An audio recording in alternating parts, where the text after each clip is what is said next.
Ryan Milano and Knight Uretsky, we are here as the Academy Barons come to town to face off against the Conejo Oaks.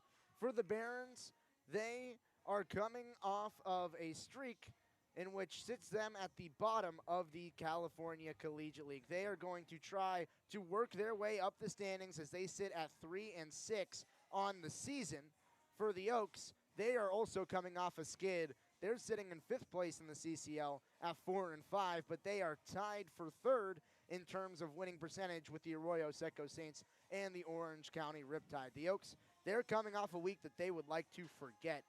Conejo, over the last week, they lost to end the week against the Blues. They beat the Ventura Pirates in a non-league game, but in CCL South play, they lost 4 out of their 5 games that they played. It dropped them from 1st in the standings to start the week to now tied for 3rd in the standings after the week. And Knight, what do the Oaks have to do to get back on track? Well, the Oaks, I mean, it's got to be the pitching. You think about the game in San Luis Obispo on Friday. They're leading that game 4-0, and the bullpen just can't come through. They blow the 4-0 lead. You have Esperanza hit the home run to give the Blues the lead.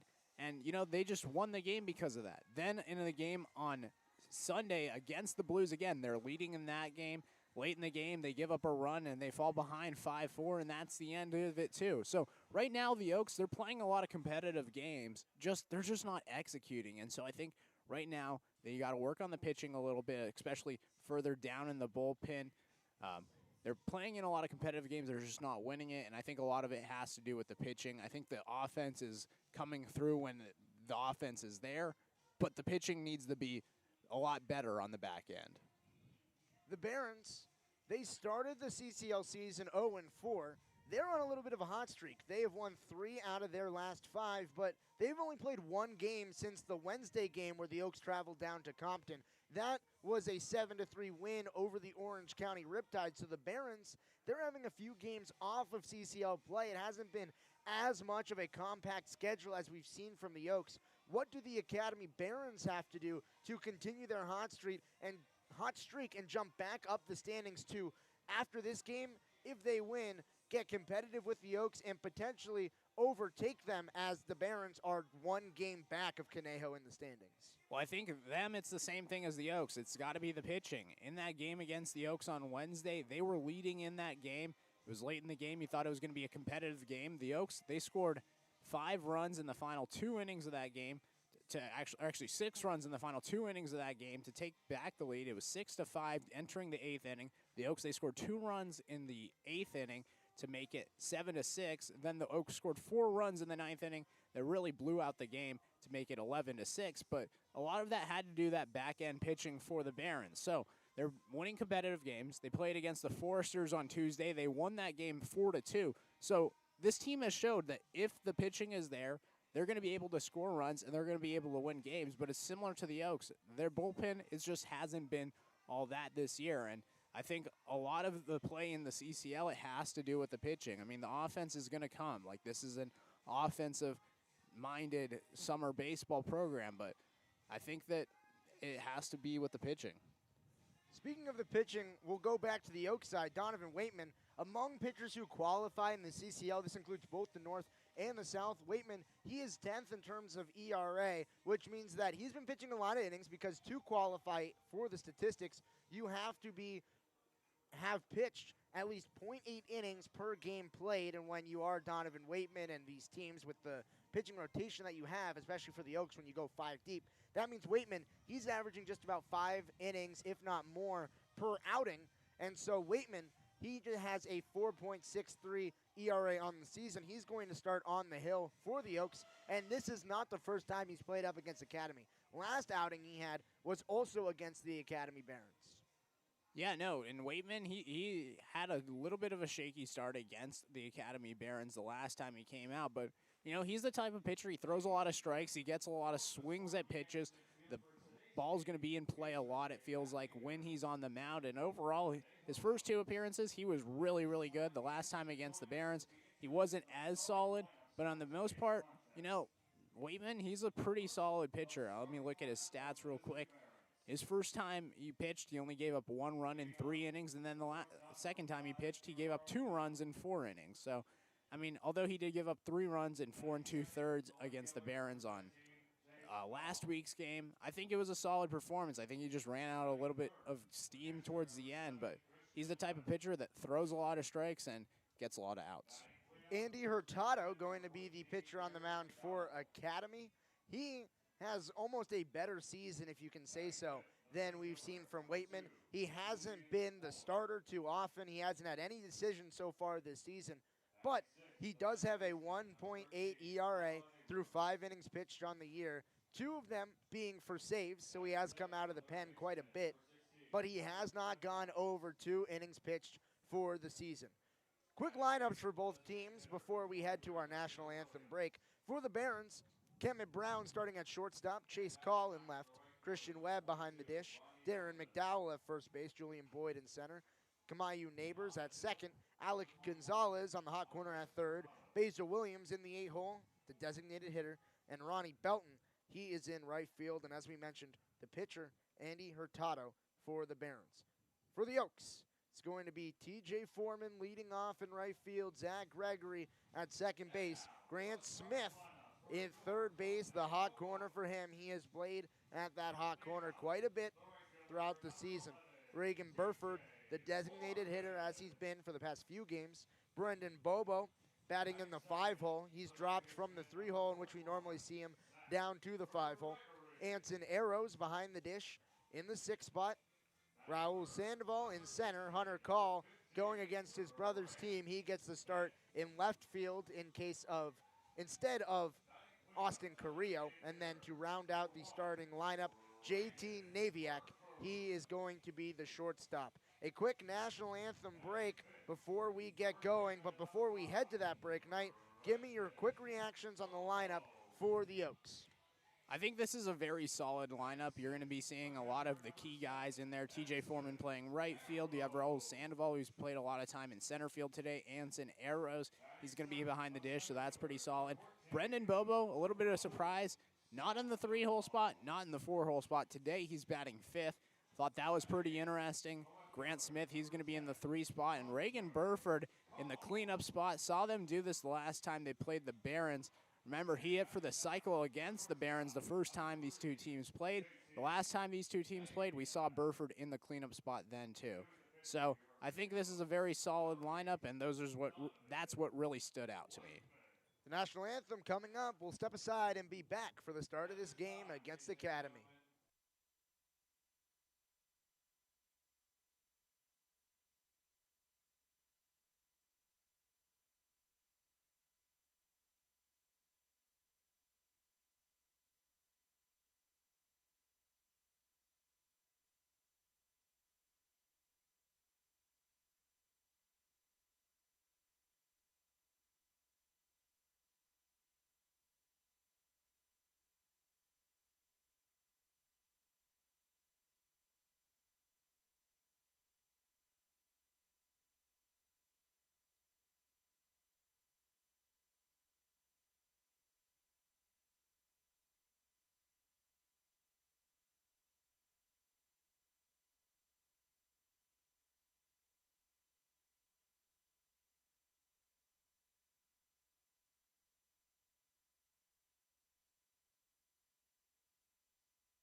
Back here live for the top of the first inning, Donovan Waitman. He is on the hill against the Barons. This is the second time that Waitman will face off against Academy this season.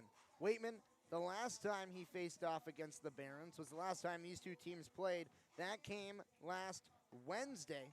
Waitman, he went 4 2/3, gave up 5 hits, 2 walks, struck out 4, just 3 earned runs. He ended up, I don't believe, with a decision for that game. No, but he did did not. He did put the He- Oaks in a good position to win. He did not have the decision in that game. Remember, the Oaks, they were trailing 6-5 entering that 8th inning, and then the Oaks, they scored 2 runs on the top of the 8th inning, shut out the Barons in the bottom of the 8th, and then they scored 4 runs in the top of the 9th to lead 11-6, and that's what they won by, 11-6. And in that game, if you're getting that type of effectiveness out of Donovan Waitman, where he is just giving up 3 earned in 4 2/3 innings, and you see from him in what he said was a day where he failed to locate his early pitches in the count, I think that's a pretty good day, and it's a strong indication for him coming into this one. And we are ready to go. Kemet Brown is going to be leading off for the Oaks. Brown is the shortstop, or leading off for the Barons, excuse me. He is the shortstop. In the hole is Chase Call. Christian Webb is, Chase Call is on deck, excuse me, and Christian Webb is in the hole. First pitch to Brown. Swing and a miss early. Brown swings at an off-speed pitch in the dirt, and I talked to Waitman before the game. He said he was going to try to induce a few off-speed swings early in counts. That one, he starts out the game successfully with the pitch. The 0-1 to Brown, bounces in, a ball. The count 1-1. Kemet Brown batting .227 on the CCL South season. He has 5 hits in 22 at-bats, only 1 extra base hit. That was a triple. The 1-1, squares to bunt, fouls it hard back into the screen. And right there, you don't normally see the exit velocity on a bunt come off the bat faster than the pitch in, but it looked like Kemet Brown shot that one back to the screen. Just a weird spin on the ball ended up increasing the velocity. Yeah, he definitely angled the bat, and I think it did pick up a little bit as it headed back to the backstop in a hurry. The 1-2, Waitman loses hold of a pitch, catches Kemet Brown on the inside part of his arm, and he is going to head to first. A hit-by pitch early for Donovan Waitman after he started out really with a solid at-bat to start. Opened up with a strike, then came back with a pitch that just missed a little low. Came back with another strike on the inside part of the plate, but just tried to go inside with a 1-2 count. And Kemet Brown wore one to get himself aboard first. Chase Call, he's playing left field today, similar to his brother for the Oaks. Looks at an off-speed pitch in the zone for a strike. The count is 0-1. Call, he's batting .154 in conference this season. 2 hits in 13 at-bats. He has more runs than he has hits. He does have a home run as he looks at the 0-1 in the zone at the knees for a strike. The count is 0-2, so Waitman ahead in 2 counts early. Bobo holding on the runner at first.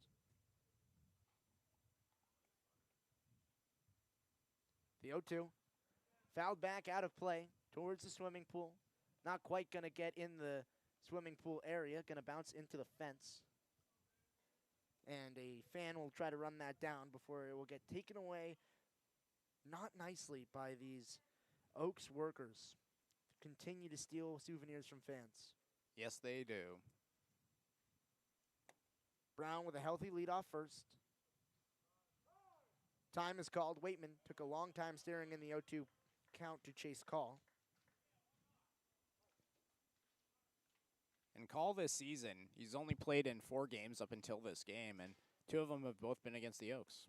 The 0-2, off speed in the dirt, trying to induce a swing. It's in the dirt. So the count is 1-2. In those 2 games with the Oaks, only 1 hit, and that came the last time. That was last week on Wednesday against the Oaks. The 1-2, the runner goes. A throw down by Arrows is into the outfield. A strikeout for Call, but Kemet Brown is dashing to third. So 1 out in the inning after the first strikeout of Waitman's day, but the errant throw from Arrows behind the dish results in a runner just 90 feet from home. And right there, Arrows, he gunned it down to second, probably rushed it a little too quick as he was way to the right of the bag. Gregory, he couldn't get to it at all, and he was coming over from that second base side.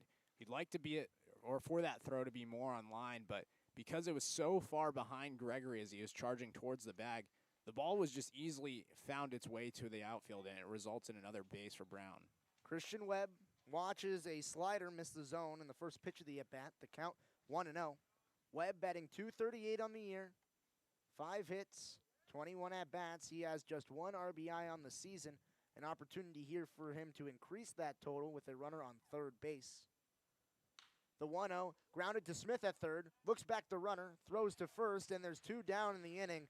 And Grant Smith with a stab on the hot corner and a well-executed fundamental play on the hot corner. And right there, that was a nice play, like you said, on the hot corner. It's the hot corner for a reason. That ball was hit on a rope right to Smith. Smith looked over to Brown, who was at third, held the runner there, then threw over to first, able to make the play and hold the runner at third. It was a nice play and exactly what Waitman needed. And that brings up the Barons' best hitter. That's Darren McDowell, batting just shy of 400 on the year. He looks at a pitch at the knees, called a strike. The count 0-1. McDowell, his exact total 381 on the season. He has 2 home runs as well as 2 doubles, 4 RBIs on the year, 8 total hits in his 21 at-bats. The 0-1, in at the knees again for a strike. Waitman living at the bottom of the zone and living with early count strikes. He's now been ahead in 3 of the 4 counts that he's seen. And you mentioned the 2 home runs from McDowell. Both of those came against the Oaks on Wednesday. He had a 2 home run performance just like we saw from Zach Gregory on Sunday for the Oaks. The 0-2, fastball on the outside part of the plate. McDowell just gets underneath it, fouls it straight back into the screen. The count is 0-2. And when you miss a ball and foul it straight back, it means that you just missed it. We're just away from barreling it up. The 0-2, elevated. McDowell has to duck out of the way to avoid getting hit in the head. So Waitman trying to go up and in with a fastball, loses it a little too up, a little too in. It results in the first ball of the count. And I think there for Waitman, he just let it run a little too far inside. The 1-2, outside part of the plate low. Arrows makes the block. 2-2 the count. Defensive alignment, as we see for the Oaks with a right-handed hitter, shaded to the left, where Gregory is standing just to his left of the second base bag. And he gets rung up. Change up on the inside part of the plate, froze Darren McDowell. Waitman, his second strikeout of the day.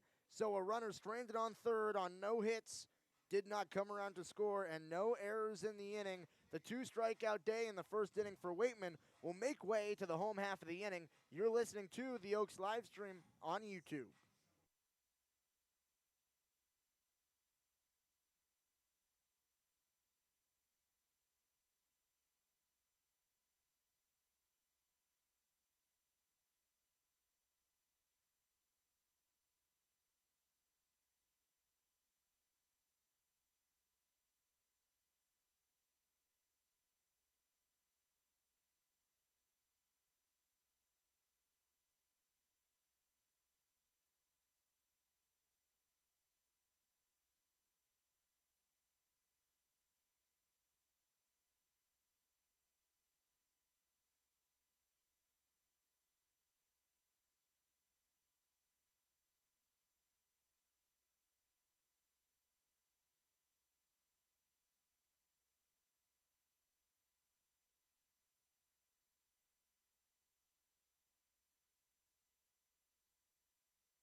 TJ Foreman to lead off the bottom of the first inning for the Oaks.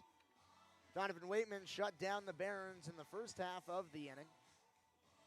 Allowed just one base runner. It was a leadoff hit by pitch, but then struck out two, and no runs came across for Academy.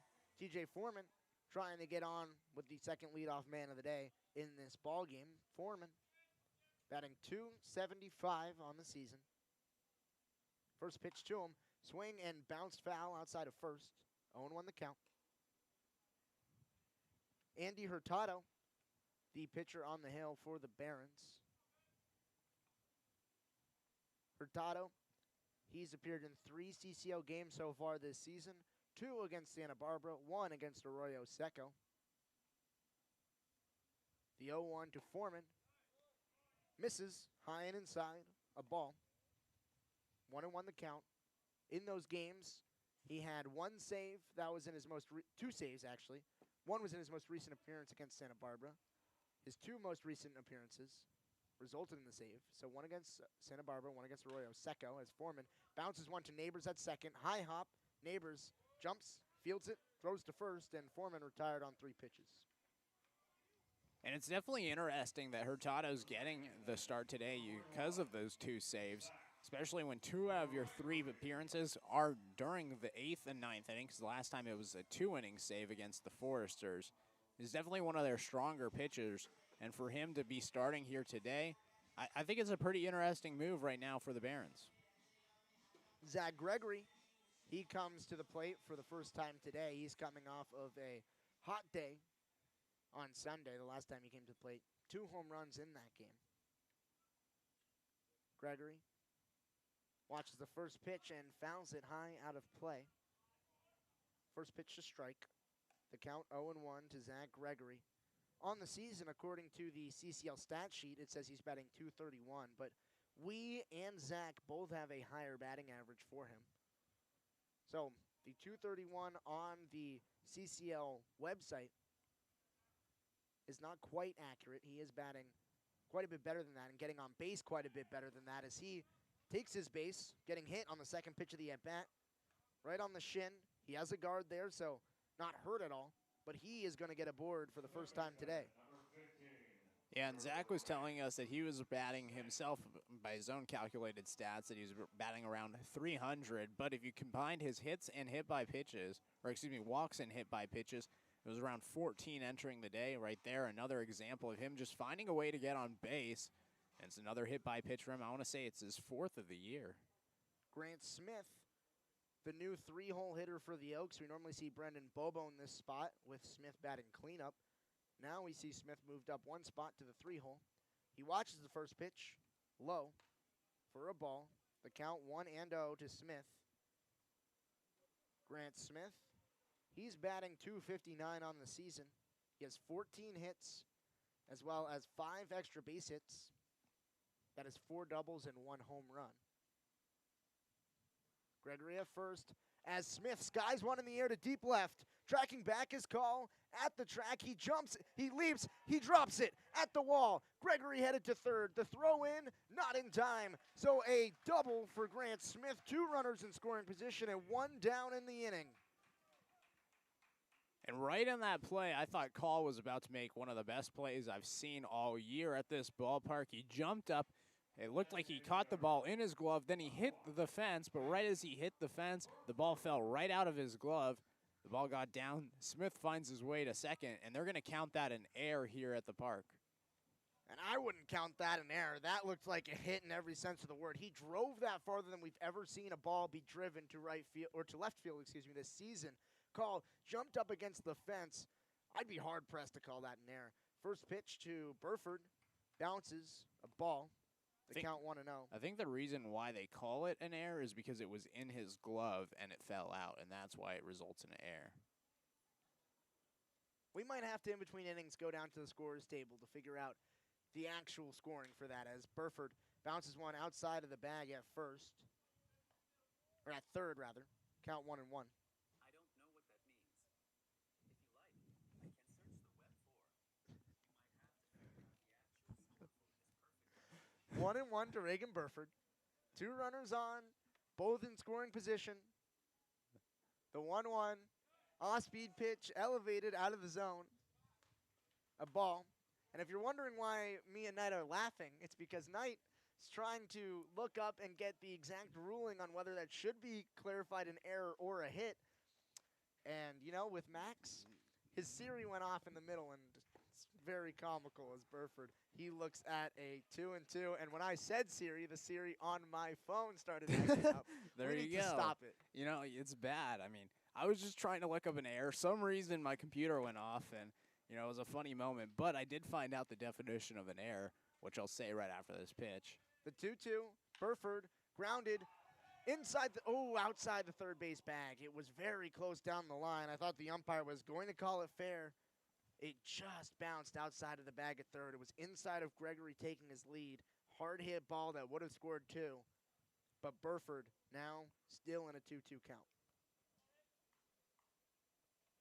Okay, so they just changed it on the board. So it's no longer an error. It is a hit. But I agree with that move because by definition, an error is if a fielder or an average fielder should have made the play, then that should be considered an error. The 2-2, Burford grounds one up the middle. Play made by Brown at shortstop. Throw to first. 1 out, but an RBI as Zach Gregory comes around to score, and the Oaks are on the board. It's 1-0.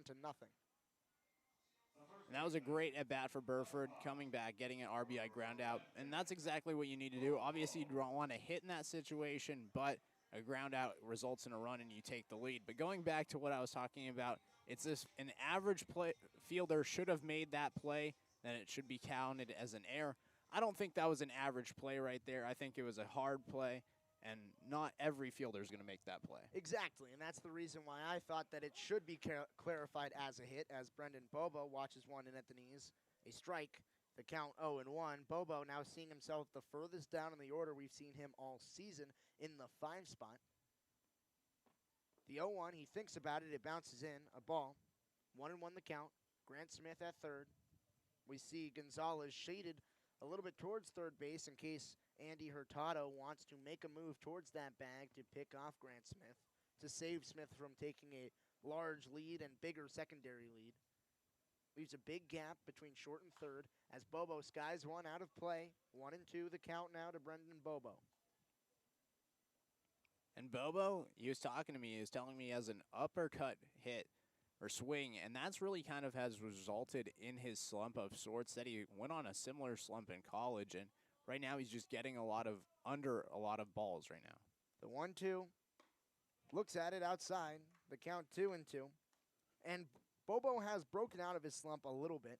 He has got on with a double in his last game against the Blues. He had a 1-for-3 day with a 2-for-4 on base day in that game.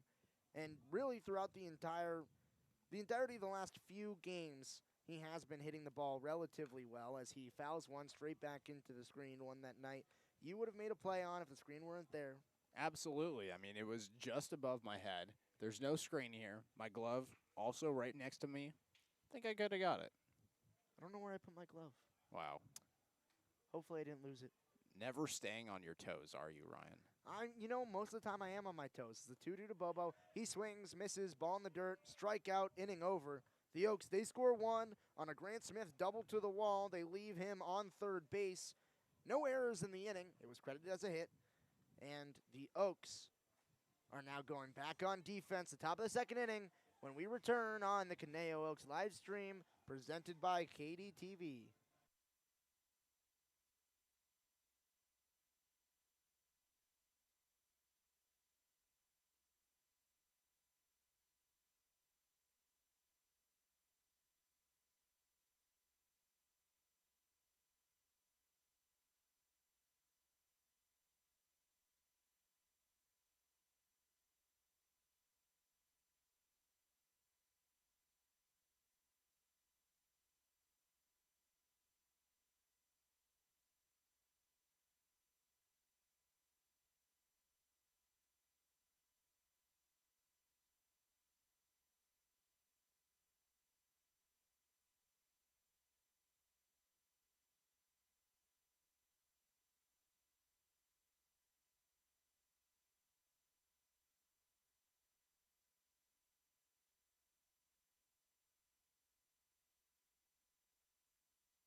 Back here, top of the second inning.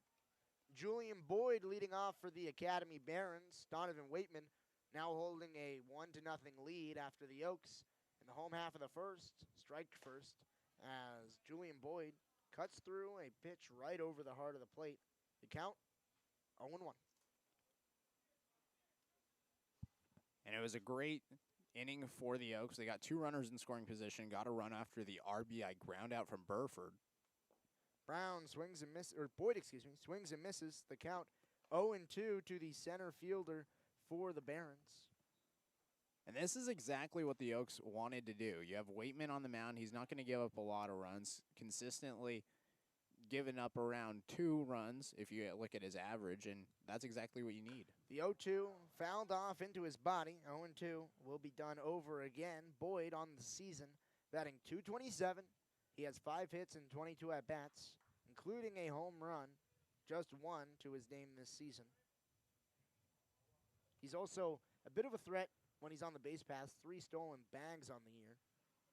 But right now he's behind 0-2 in the count. The 0-2 off speed in the dirt. Arrows goes down to save it from going back to the backstop, and the count is 1-2. And right there, it just didn't look like a comfortable throwing position for Waitman. Seemed like he was a little bit awkward on that delivery. The 1-2, outside part of the plate. Arrows tries to frame it. He cannot get the call, so the count is 2-2 to the leading strikeout man for Academy. Julian Boyd on the season has struck out more than any Baron, 11 on the season thus far. And right there, Arrows really thought that was strike 3. The 2-2, outside part of the plate at the knees, just misses off the plate. So now the count worked full by Boyd after going down 0-2. We mentioned the 11 strikeouts. He also has 4 walks on the season.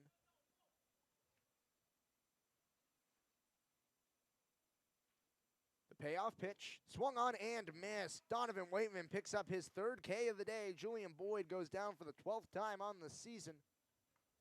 And there's 1 down in the second inning. And that's a great way to start this inning for Waitman. It's a 7-pitch at bat. Of course, you get ahead in that one, fall a little behind as you load the count full, but to get the K in your 3rd K of the afternoon, it's a great way to start the inning. The left-hander, Kamayu Neighbors, steps into the box. First pitch to him, elevated, a ball. The count 1-0. Neighbors bats left, throws right as he plays second base in the field. One of the most efficient bats for the Barons on the season as he fouls one into the softball stadium. 1-1 the count. He's batting .357 on the year, but he's not a regular starter for the Barons. He's appeared in 4 games, 2 of those being against the Oaks.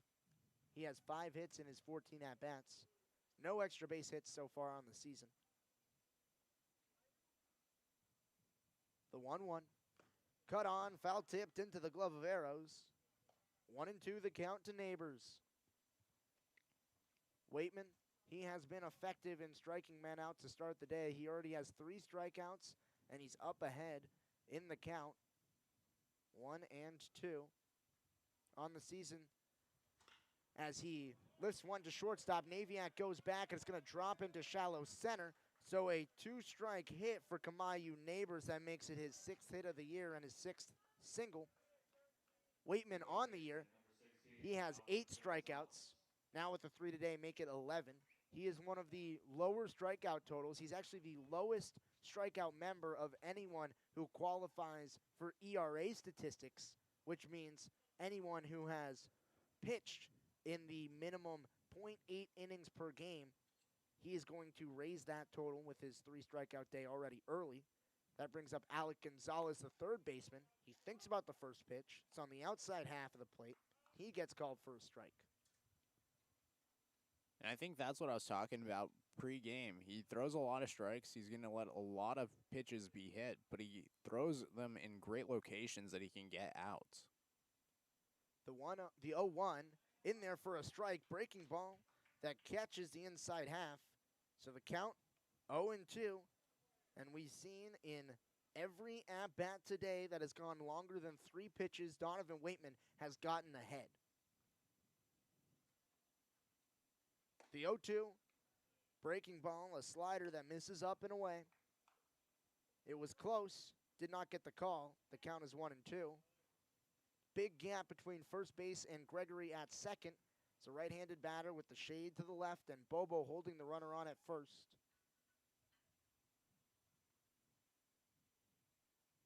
The 1-2. Swing, foul tip, staying alive is Alec Gonzalez. That pitch, well executed by Waitman. We've seen a lower strike zone today where if the pitch is at or near the knees, it will probably be called for a strike. That one, right on the outside part of the plate, just a little bit below the knees, Gonzalez had to go and protect. The 1-2 again, outside part of the plate, rung him up. The fourth strikeout of the day for Donovan Waitman. Gonzalez doesn't like it. He thought it was off the plate.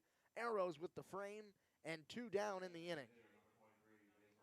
And Waitman, he's just being a completely different pitcher today. He's getting ahead on a lot of counts. He's not letting them hit a lot. And, I mean, hey, already 4 out of his 5 outs, they've all been strikeouts. So, I mean, that's a great way to start your day if you're Donovan Waitman. Basil Williams, first pitch to him, fouled off.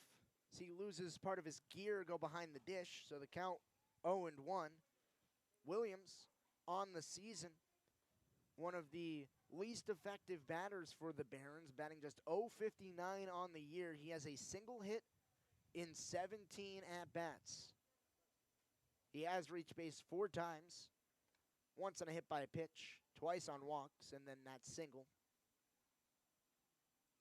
The 0-1, the runner starts to go, arrows the back pick, just back in time as Bobo barely cannot apply the tag before Neighbor scampers back to the bag.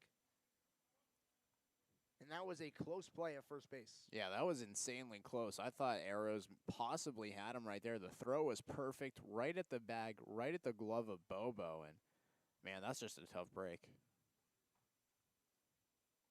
That pitch was a ball, a pitch out.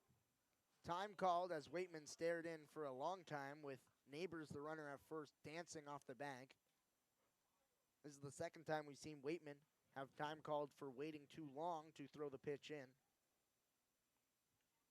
The 1-1 as Neighbors continues to dance off the bag at first. He's going to go. Arrows the throw down. It's in time. Naviak the tag, and the inning is over. Anson Arrows continues to gun down batters as there are no runs on a single hit and no runners left on with the cannon behind the dish. We head to the bottom of the second. The Oaks still lead 1-0. You're listening to the Conejo Oaks live stream presented by KDTV.com.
Anson Arrows to lead off the bottom of the second inning.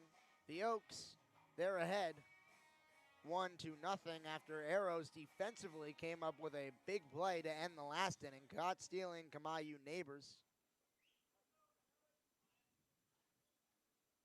First pitch to Arrows. He thinks about it. It's in the dirt. The count 1-0 to Anthem.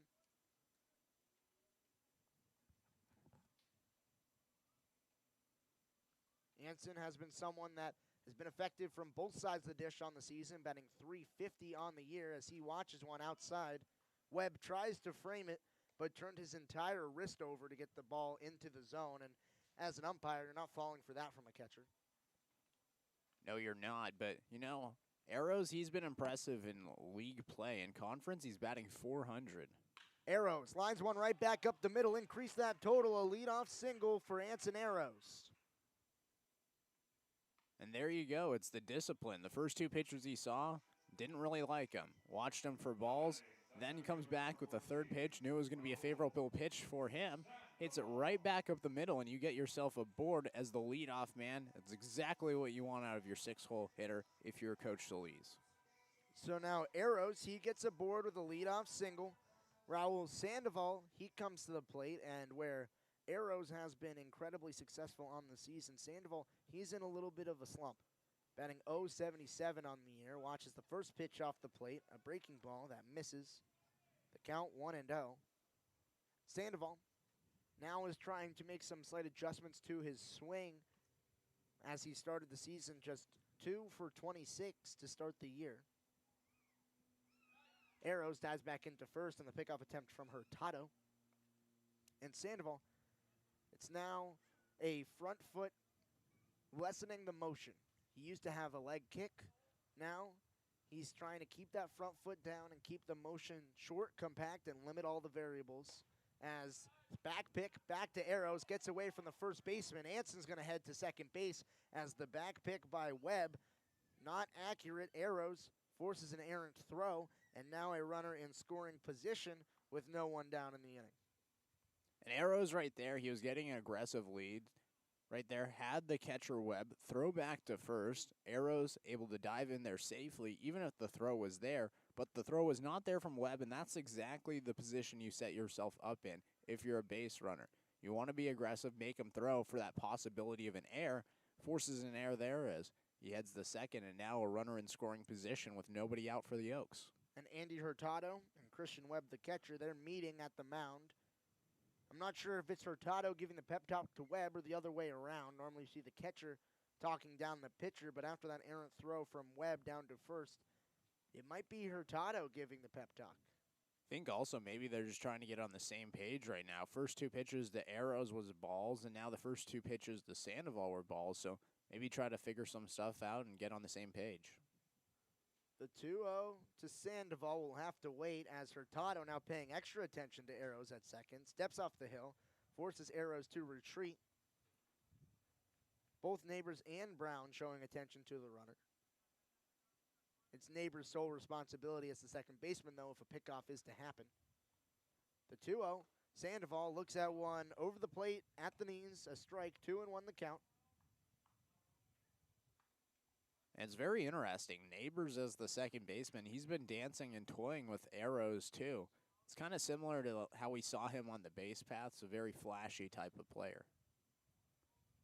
And the amount of energy that you expend can confuse players. Arrows, one of the younger players on the Oaks, but a seasoned veteran on the base paths. The 2-1, lined into center. Boyd underneath it. He makes the play. Arrows tagging. The throw up the line. Arrows getting into third. So a fly out for Sandoval, but now a runner 90 feet from home with one down in the inning.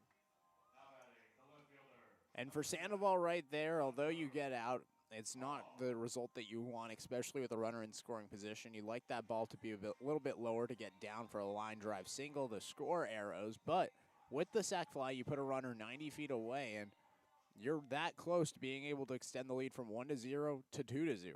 But for Sandoval, someone who hasn't had too many hard hit balls, that was a hard line drive to center as Hunter Call watches the first pitch elevated and off the plate for a ball, the count 1-0. It advances the runner. I'd say that's a successful and bad on the season for Raul Sandoval, and it's something to build off of. He said he was seeing the ball well, hitting it well in batting practice, and sometimes the balls just don't fall. Sometimes on that one, the ball just didn't fall as Call lines one into center. Boyd underneath it. Arrows is going to tag from third. The throw to the plate, up the line, not in time, and the Oaks lead 2-0. And right there, that's exactly what what I was talking about. Sandoval moves the runner over. Now have a runner 90 feet away with one out, and there it sets it up for call for a sac fly. It scores a run. Your lead's 2-0. And this is all set up because of Anson Arrows being aggressive on the base paths. Was at first base, was a little aggressive, got the throw from Webb. It was offline. He advanced to second, and because of that play, back-to-back flyouts to center allowed the Oaks to take the lead. One more run up. And that brings up JT Naviak. Swings and skies the first pitch out of play. The count to him, 0-1. Naviak on the season batting .205. He has 9 hits and 44 at-bats, including a triple and 2 doubles. In conference play, that total dips a little bit as the 0-1 breaking ball off the plate and low, the count 1-1. So 205 for the season, just 152 in conference play. Has not had an extra base hit in conference play. The 1-1 looks at on the outside part of the plate, framed well by Webb, the catcher, and he is down in the count, 1-2. So for Hurtado in his first start, he's now given up more earned runs than he has in the entirety of the season. Check swing from Naviak on a pitch in the dirt. He did not go, the count 2-2. Hurtado, he's given up just 1 earned on the entire season. That 1 run came against the Foresters, where he picked up the save in a 2-inning save appearance. In his previous 3 innings, he hadn't given up any runs. Now 2 runs in the first 2 innings to the Oaks. The 2-2 to Naviak, lined into center. Boyd getting a lot of action underneath it. 3 straight flyouts to center field to end the inning, but not before Anson Arose comes around to score. So 1 run on 1 hit, no errors, nobody left on base. The Oaks lead 2-0. To the top of the third we go. You're listening to the Conejo Oaks live stream on YouTube. But before we head to our break, a word from the CCL Showcase game. This game is coming up in less than a week. Watch the 2021 CCL Showcase game presented by ABDG Wednesday, July 14th. That's in just about a week's time. So after this week of play, it's All-Star time. A lot of speculation going on whether who's going to make the All-Star game. That game's going to be at 7 p.m. PST on Bally Sports TV. The CCL's top players will showcase their talents at the MLB Youth Academy. That is the Academy Barons home ballpark.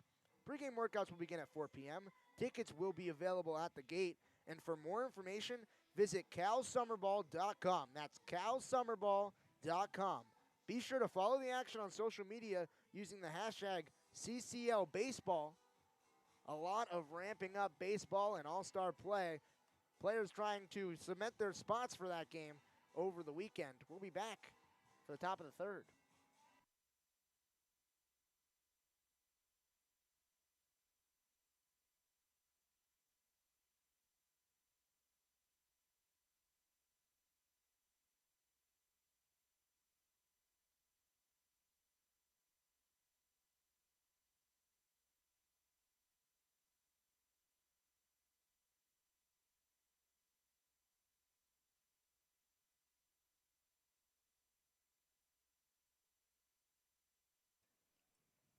Basil Williams leads off the first for the Barons. He watches the first pitch from Waitman. Missed for a ball. Williams was at the plate in his last at-bat, or in last inning, but Anson Arrows gunned down Kamayu Neighbors trying to steal. Williams watches a pitch just below the knees, a ball, the count 2-0 now, early. The first time that we've really seen Donovan Waitman behind an account today. 2-0 pitch, outside part of the plate, skied high. Smith going back, Naviak tracking. Smith at the line makes the squeeze, and the first batter of the inning is retired. And he said the first time that Waitman's really gotten behind and faced a little bit of trouble, Williams the last inning before that out after Arrows threw out Neighbors, he had a 2-1 count. Got ahead 2-0, but the third pitch, he flew out to Smith. And Waitman right now, he's just mowing through the Barons lineup. That's going to bring up the 9-hole hitter Ronnie Belton to the plate. Belton batting 143 on the year. Lines one out of play into the Barons bullpen. A bullpen pitcher the one protecting the man in the bullpen, cannot make the play on the ball. Teammates laughing at him a little bit down the line as he has to go shamefully trek down the line to retrieve the errant baseball. The count 0-1 to Belton. The 0-1 bounced foul this time towards the Oaks dugout. The play made by Cody Sulak, so a little bit of bragging rights between the bullpen protector for the Barons and Cody Sulak for the Oaks, as one made the play, the other one not able to do it. And I will add that the bullpen protector for the Barons had a glove. Sulak did not. I think the advantage goes to Sulak. The 0-2 outside part of the plate just misses. Arrows cannot frame it well enough. So the count 1-2. Belton stays alive. Belton on the season has struck out 6 times on the year.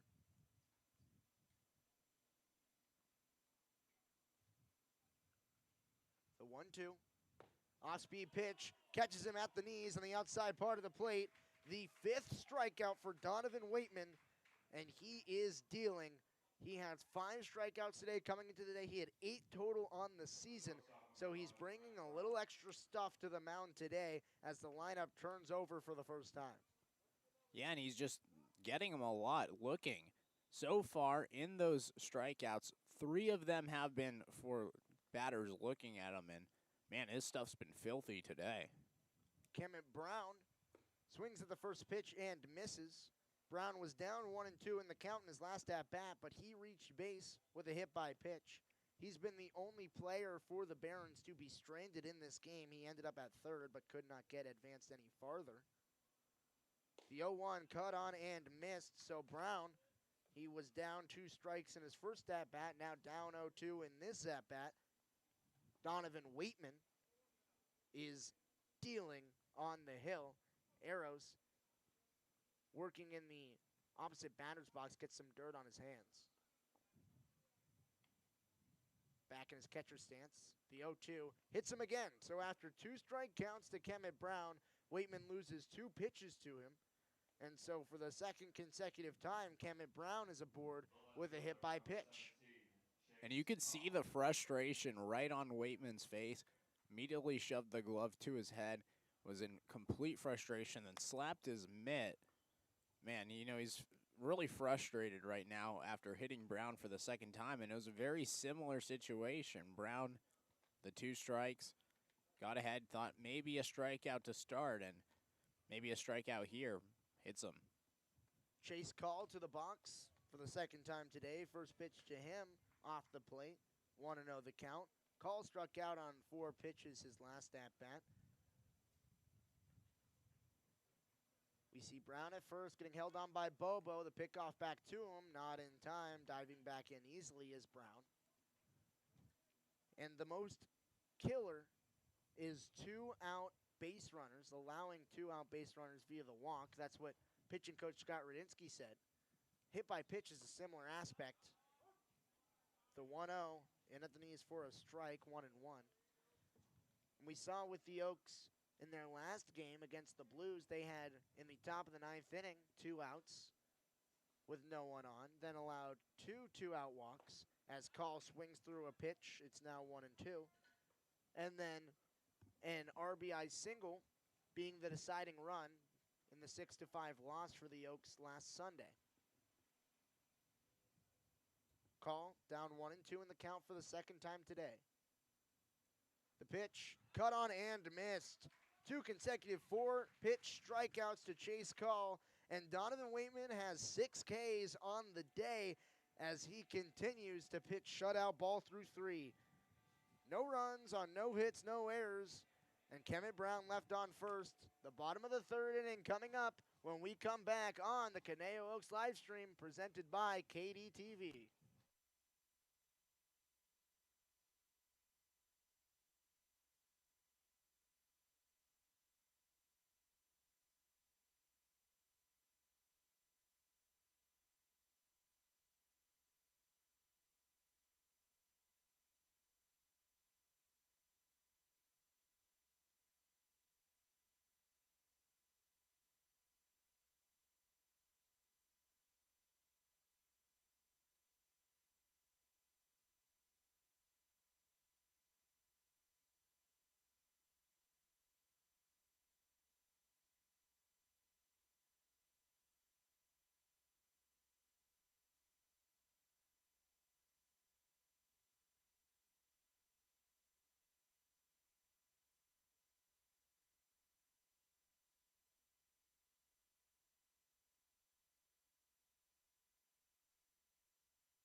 Leading off the bottom of the third is the leadoff hitters for the Oaks.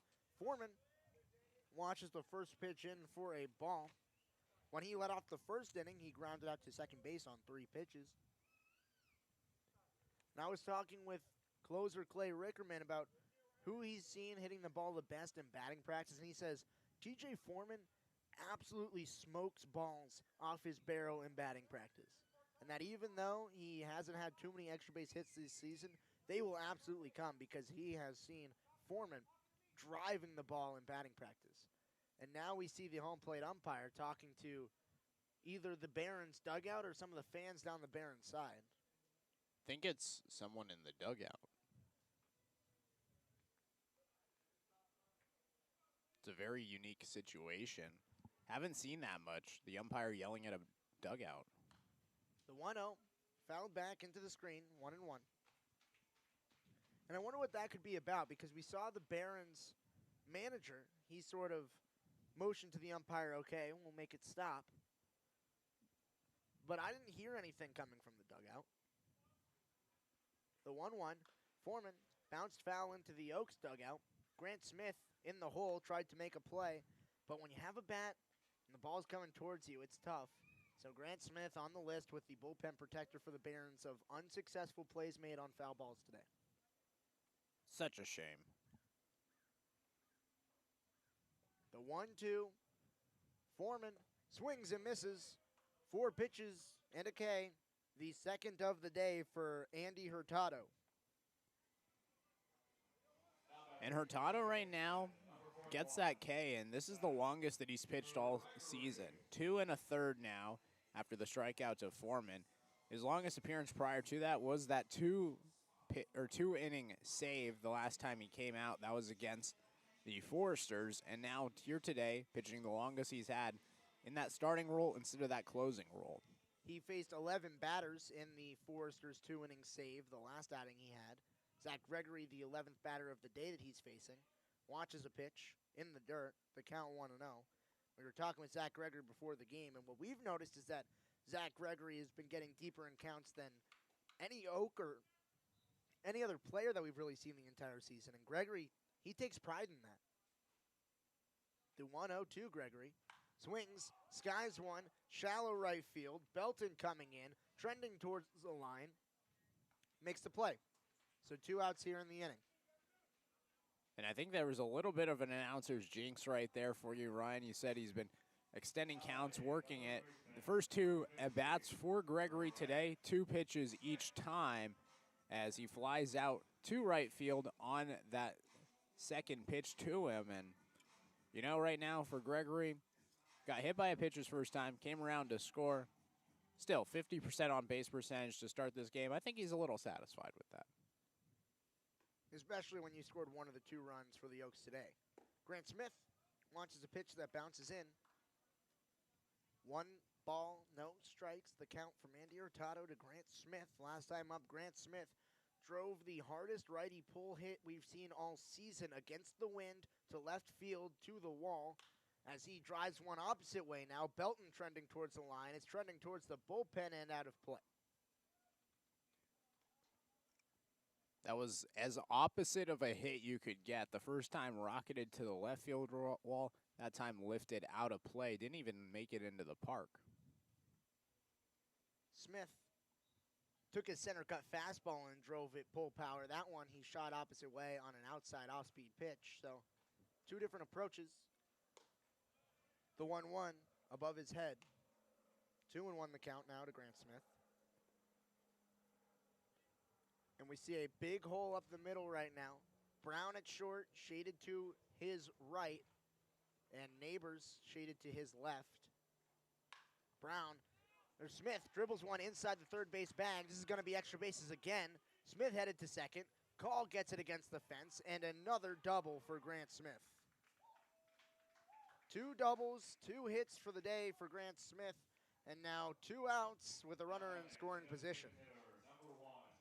And Grant Smith stays hot against the Barons. The last time these 2 teams played on Wednesday, Smith went 4 for 5 in that game, had a home run, a double, and 2 singles in that one. Today stays hot against the Barons, 2 for 2 with the 2 doubles, And man, I don't think anyone's seeing the ball better than Grant Smith against the Barons. Yeah, he was the player of the game in that game against the Barons last time, and I'd say right now an early front runner for player of the game here. I mean, him and Donovan Waitman. Yeah, I was going to say Donovan Waitman on the pitching side, Grant Smith on the offensive side. Reagan Burford, as Smith has looked back, neighbors crashed towards the second base bag. Smith just took one step to get back to the bag. No throw from Hurtado as he steps off the hill. Burford, his last time up, saw 6 pitches with 2 runners in scoring position. Ended up driving in 1 on a ground ball to shortstop.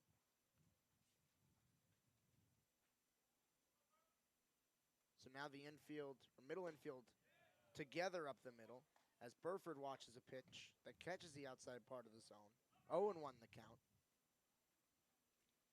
Where we saw against Smith, both Neighbors and Brown sheeted towards their respective bags. Brown towards third, Neighbors towards first. We now see them both crashing towards the second base bag.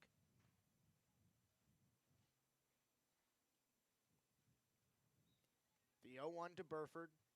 Skied high, out of play. Down the right side. So now behind in the count, 0-2. Burford, he told me before the game he was seeing the ball well. He just has to be able to put it in play. He said he's hit a lot of hard line drives and ground balls, but sometimes they just don't get through, and that's sort of the stretch that he's been on recently. He did get on against the Blues on Sunday 4 out of 5 times, but just 1 hit with a single in the 5th.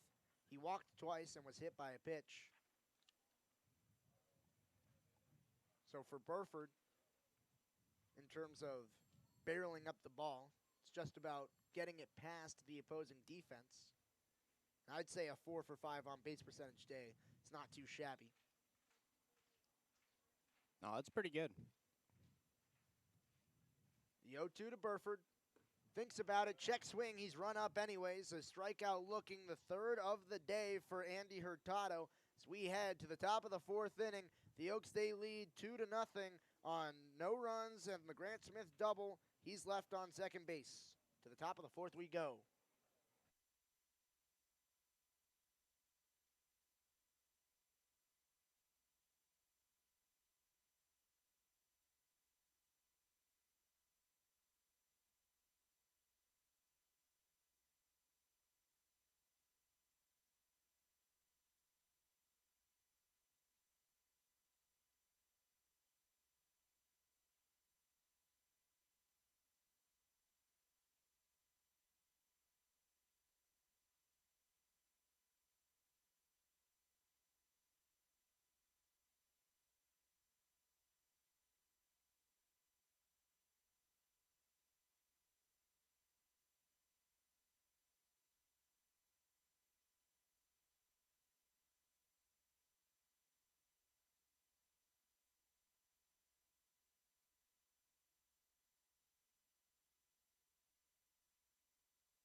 Ryan Milano, Knight Uretsky, top of the 4th inning. That means a shift in play-by-play duties. Shifts from me to you, Knight.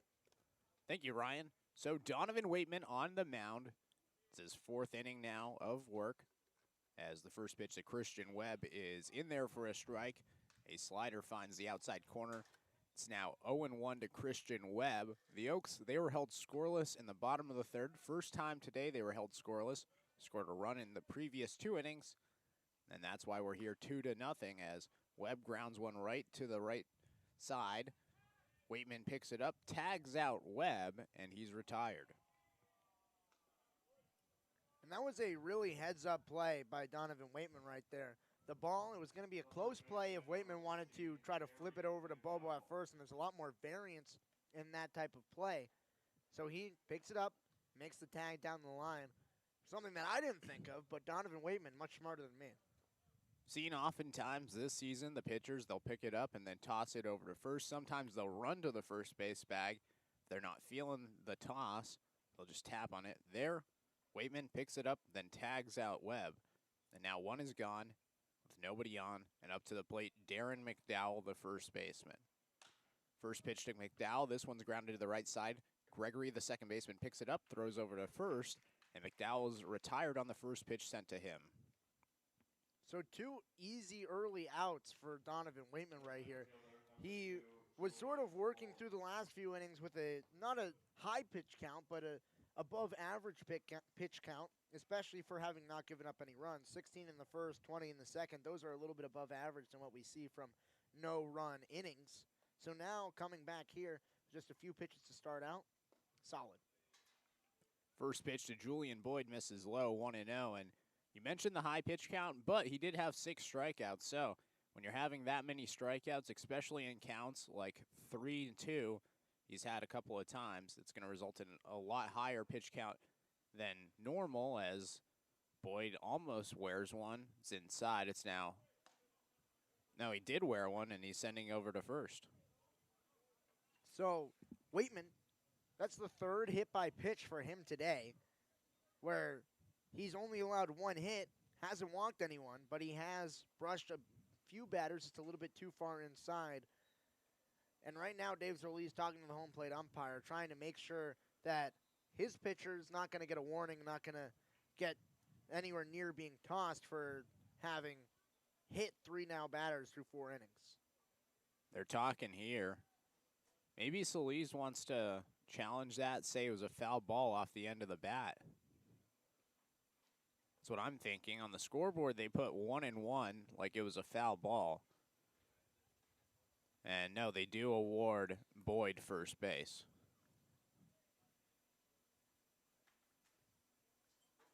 So that's what they were talking about. It wasn't about the warning. I think it was more about if Boyd either foul tipped it off the bottom of his barrel, or if he did get hit by the pitch. And I would have been surprised if it would have been if it would have been a warning for Waitman, because we've seen a few pitchers really not have control, and Waitman all day has had control of his pitches. He's just let a few go. So Boyd on first. As the first pitch to Kamayu, Neighbors misses outside. It's 1-0 to Neighbors. That's a well-executed pitch from Waitman. I know it was off the plate. I know it was called the ball. But opening up to Kamayu Neighbors, the only person who's got a single off of you, with a low and outside well-executed pitch at the knees just below it. The 1-0. This one, Neighbors lifts to left field. Coming in is Call. He fields it and throws it in. Over to second is Boyd. And a 1-0 pitch that Neighbors saw for a single. Now 2 runners are on with 2 outs. And Neighbors, he had almost identical hits in both of his at-bats. Just shot right over the head of Naviak both times and dropped one into shallow left center where Sandoval got it, and then one into shallow left center where Call came in and got it. So now up to the plate, Alec Gonzalez, the third baseman, with Neighbors on first and Boyd on second. Gonzalez swings and misses at the first pitch to him. It's 0-1. Gonzalez, his first time up, he struck out looking. It was a 6-pitch at bat for him. Had a 1-2 count, fouled off 2 balls before being sent down looking. That ended the second inning. He's up for the second time with 2 outs. The 0-1, this one's fouled away. It's now 0-2 to Alec Gonzalez. And for Gonzalez, he struck out on 6 pitches looking in his last at-bat, but he just saw a 1-2 count, so he battled back significantly in that at-bat. And right here for Waitman, in a jam for the first time, really, we've seen him today. As the 0-2, Gonzalez lifts this one shallow center field. Gregory, the second baseman there, let it fall right behind him. Coming around to score now is Boyd. Neighbors over to third. A miscue in the outfield. And the lead is cut in half. It's 2-1 for the Oaks. And that Gregory just lost in the sun. Sandoval didn't get a good beat on it in center, and it dropped in shallow center. I'm not sure if Sandoval, even if he had a straight beat on it would have been able to get there. And Naviak, I think, thought Gregory was catching the ball, and a late bailout from Zach Gregory to not get under it. And Waitman, his first run of the day, and I'm not sure if that's going to be counted as an earned one. Think that is an error on the play. And I'd call that an error by Zach Gregory. So now runners at the corners as the first pitch misses outside to Basil Williams. 1-0 to Williams. Williams up for the third time today.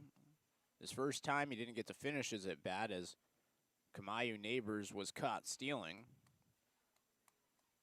Then flew out last inning as he swings at the 1-0. It's fouled away. Count even, 1-1. So far in this inning, a ground out from Webb. McDowell then grounded out to the second baseman. Those were the first three pitches of the inning. Then a hit by pitch to Boyd, a single from Neighbors, and then an error from Gregory. The 1-1, swing and a miss from Williams. Williams falls behind now, 1-2. And we saw Waitman in a jam in the first where he had a runner on third with two down. Now we see him with a runner on first and third after having a run just given up when he thinks he gets the last out of the inning. It's important for the Barons right here, if they want to get into it, to have a well-executed at-bat by Basil Williams. The 1-2, that one just misses outside. The count even 2-2 to Williams. And that one was just outside. Arrows didn't try to frame it too much, but the count's even again. Waitman, he's set. Throws back to first. In there safely is Gonzalez. Neighbors stays at third. I don't like that move from Waitman to pick off over to first. There's a lot of variance in a pickoff. We've seen a few times this season. Balls get past the first baseman. With a runner on third, that is a high-risk play, especially the way that you've been pitching, mowing down batters so far. The 2-2. Swing and a miss at a ball in the dirt. Basil Williams goes down swinging. It's the 7th strikeout of the day for Donovan Waitman, and that'll do it for the top of the 4th inning. So 1 run came in on 1 hit and an error. 2 runners left on base. We head to the bottom of the 4th inning. The Oaks, they're leading 2-1. You are listening on the Conejo Oaks live stream presented by KDTV.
Back for the bottom of the fourth inning, Knight Uretsky and Ryan Milano with you. Brendan Bobo, he's going to lead it off against a new pitcher, Jorge Arellano.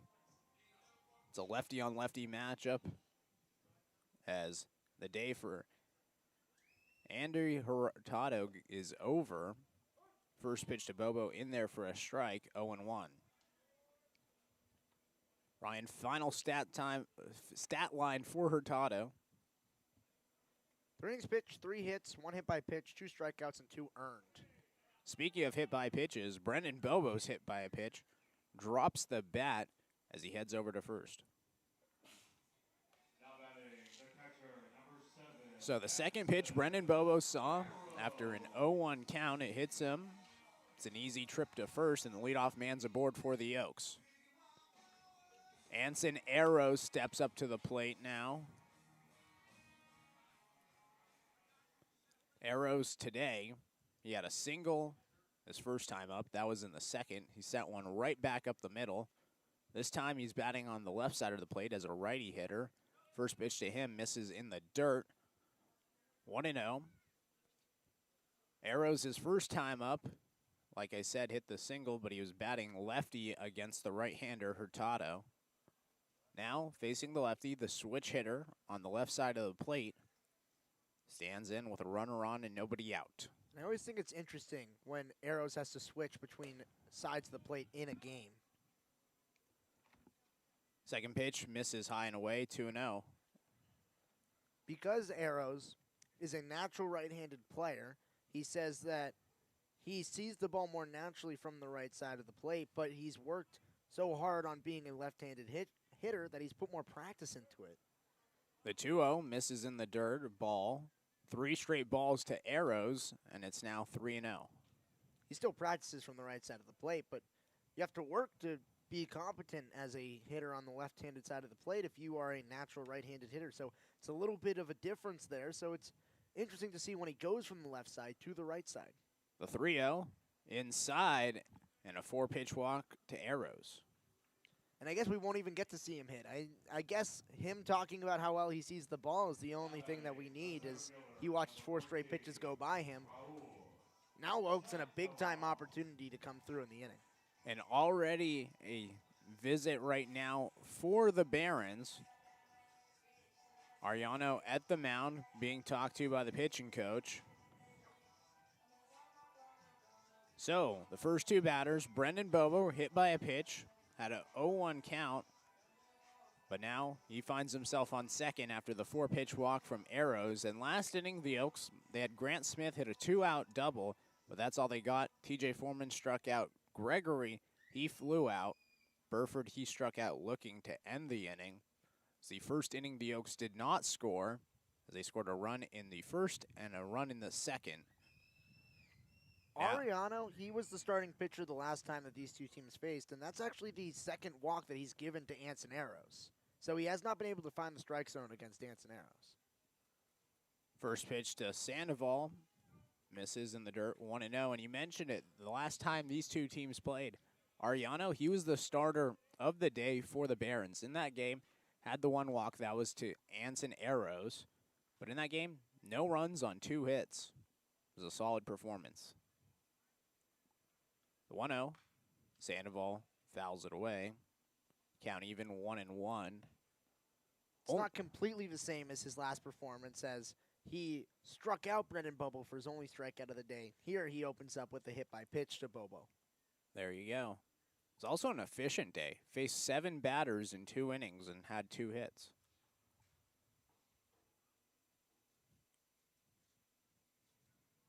The 1-1 to Sandoval. Misses low and in the dirt. 2-1 to Sandoval. And Sandoval barreled the ball up, maybe one of the hardest hits that he's had all season. It was into center field, and it was as successful as at-bat as it drove Arrows from second base over to third so that he could advance to home to be the second run, and now the go-ahead run for the Oaks, the one that gives them the lead. The 2-1. Swing and a miss from Sandoval. The count's even 2-2, and you're right. If he hits another ball to center field right now, you'd think Bobo could tag. Still nobody out, so if Bobo does tag, go to third, then he could come home on a sac fly. But right now, Sandoval with 2 strikes, he's got a battle. The 2-2. Sandoval pops this one foul. 6th pitch of the at-bat coming up to Sandoval. Sandoval has struck out in half of his at-bats that he's had this so far this season in conference play. And in conference play so far, he hasn't gotten a hit. So 0 hits, 7 strikeouts, and it's important for him right here to advance the runners at the very least in this at-bat. Sandoval hitless since the 27th of June. That was against the Coastal Cubs. It's quite the hitless streak. And that game against the Cubs was a non-league game. Yep. It was only hits, like you said, of non-league.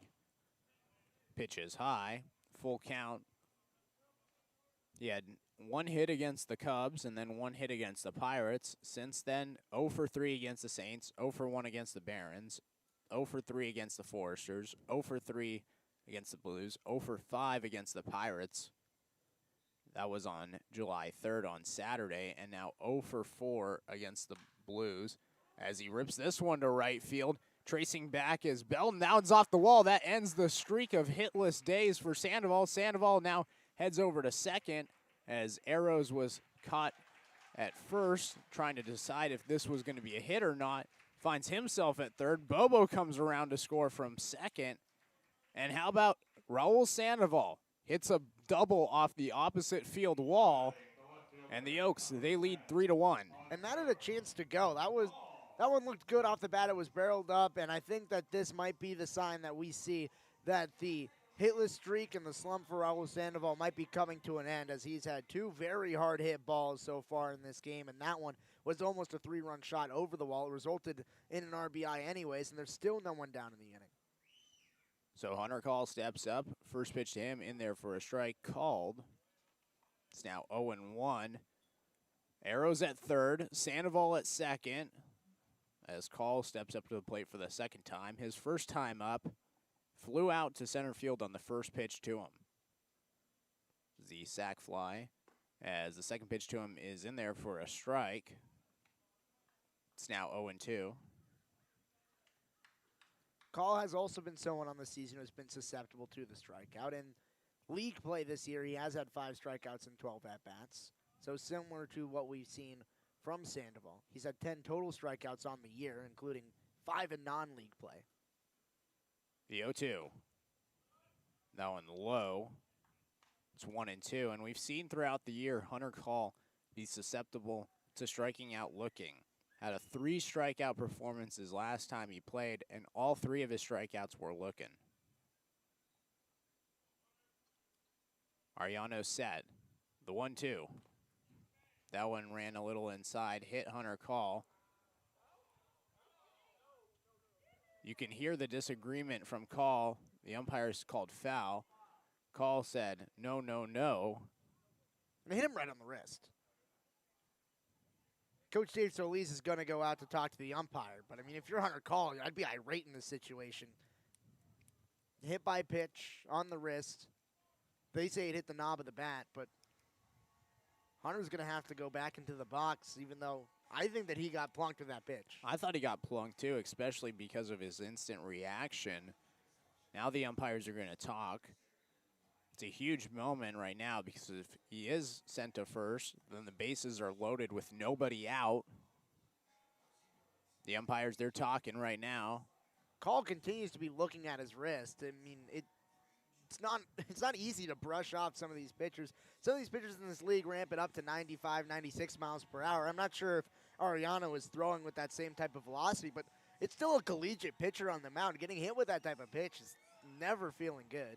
So they're going to call it a foul ball. So Call doesn't get his way. Still 1-2 the count. 5th pitch of the at-bat coming up to Hunter Call. And Call might get a beneficial call here on the next pitch. If this pitch is close, I don't suspect he's going to be rung up. But then again, I could be wrong. It's okay. You've been right and wrong throughout the season. We'll see here. As we all have. Ariano, the 1-2. That one inside. And does get the favorable call. There you go, Ryan. Tack one up in the win column. Yeah, feel a little bit satisfied after that one. I mean, just because you pointed it out. So 2-2 the count, nobody out. Sandoval on second, Arrows on third. Hunter Call at the dish.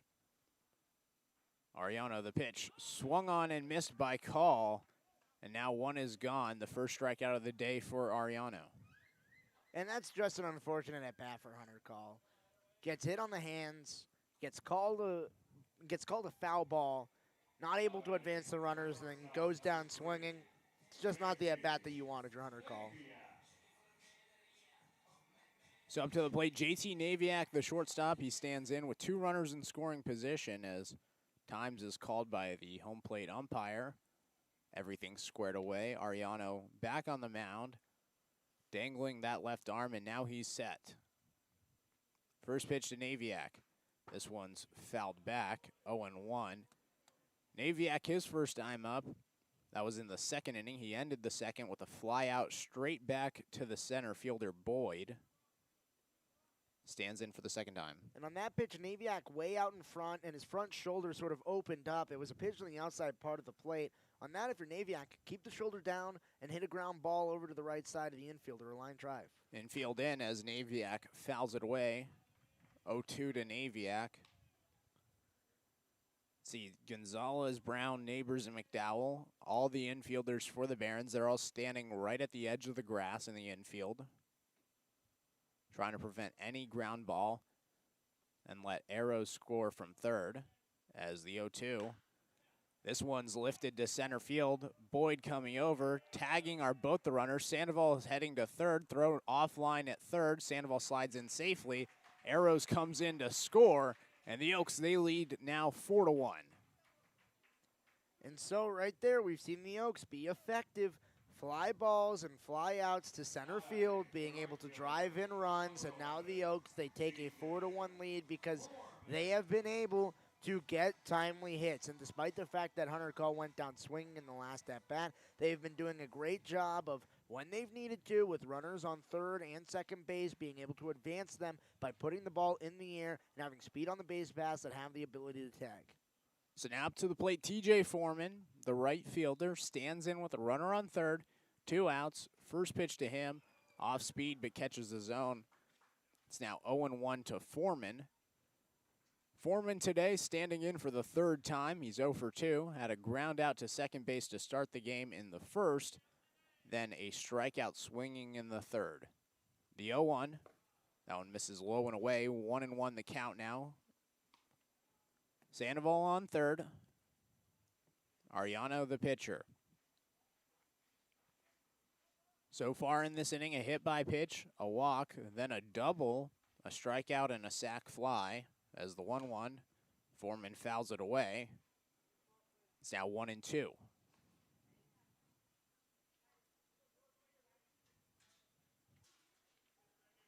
Wind still blowing to right field today. You can see the American flag blowing in left field next to the scoreboard. Slight breeze. Definitely have seen it windier here at George Sparky Anderson Field as the 1-2. Swung on and missed by Foreman, and that'll do it for the fourth inning. So 2 runs come in on 1 hit, no errors, and 1 runner left on base. We head to the top of the 5th inning. The Oaks, they're leading 4-1.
Knight Uretsky, Ryan Milano with you. Top of the 5th inning. The Oaks, they just scored 2 runs in the bottom of the 4th.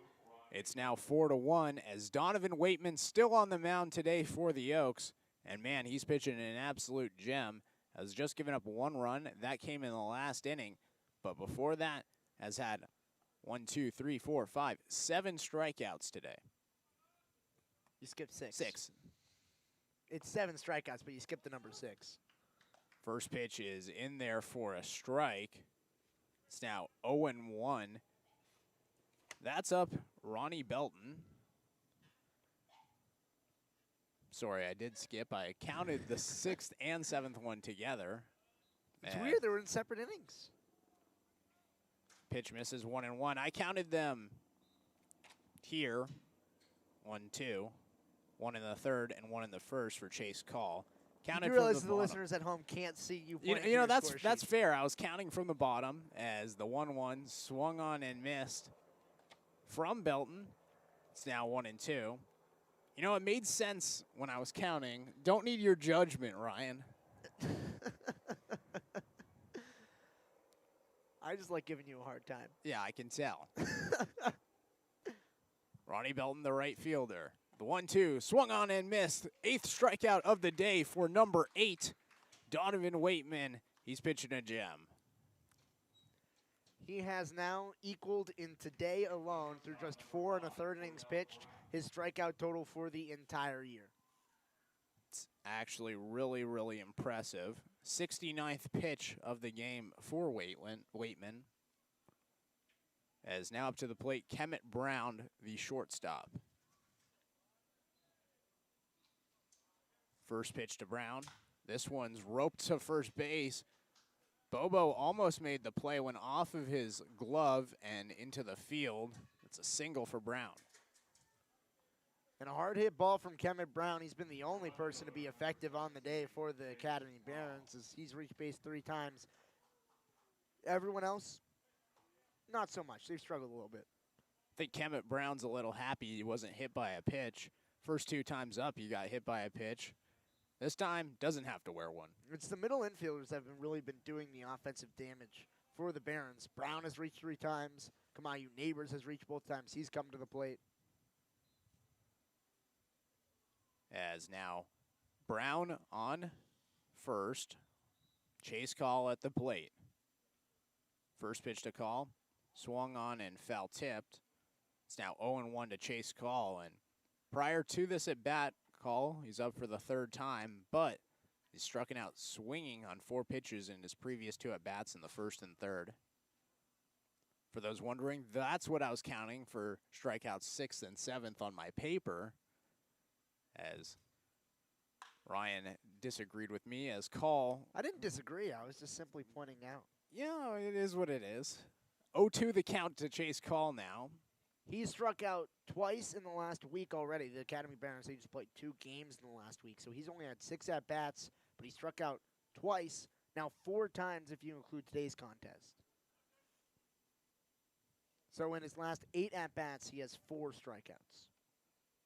It's a 3rd position we've seen Call play today at left field. And saw him in right field and catch the previous 2 times we've seen the Barons, as the throwback to first not in time as Brown slides in safely. Kind of like the move. Both managers going with the Call brothers in left field. A little bit of parity between the Oaks and the Barons. The 0-2 to Call. This one's fouled away. 4th pitch of the at-bat coming up to Chase Call. And Call, originally from Porter Ranch, goes to UC Irvine, going to be a freshman there in the fall. His brother Hunter goes to Santa Barbara City College. So, Chase Call getting the D1 route. Hunter Call getting the JUCO route as Chase lifts this one high in the air. Brendan Bobo and Zach Gregory over in the area. Bobo makes the catch. Heading back to first safely is Brown. And Chase Call is retired on a fly out to first. Right there, Bobo. He has his sunglasses on his hat, not on his face, with the high sun in the sky that he's looking directly into.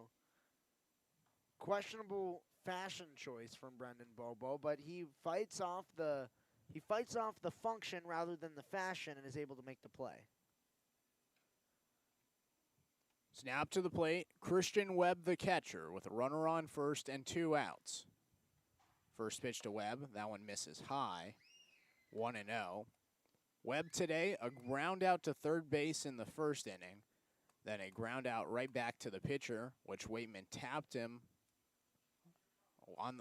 tapped him with his glove. That was in the fourth inning, last inning. As the runner goes, he fouls off the 1-0. Count even now 1-1 as Brown has to head back to first.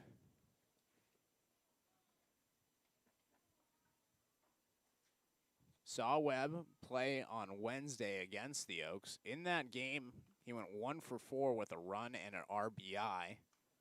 Also had a walk and a strikeout, or 2 strikeouts in that performance. 0 for 2 today as he grounds one up the middle, make that 1 for 3 as Brown rounds around second.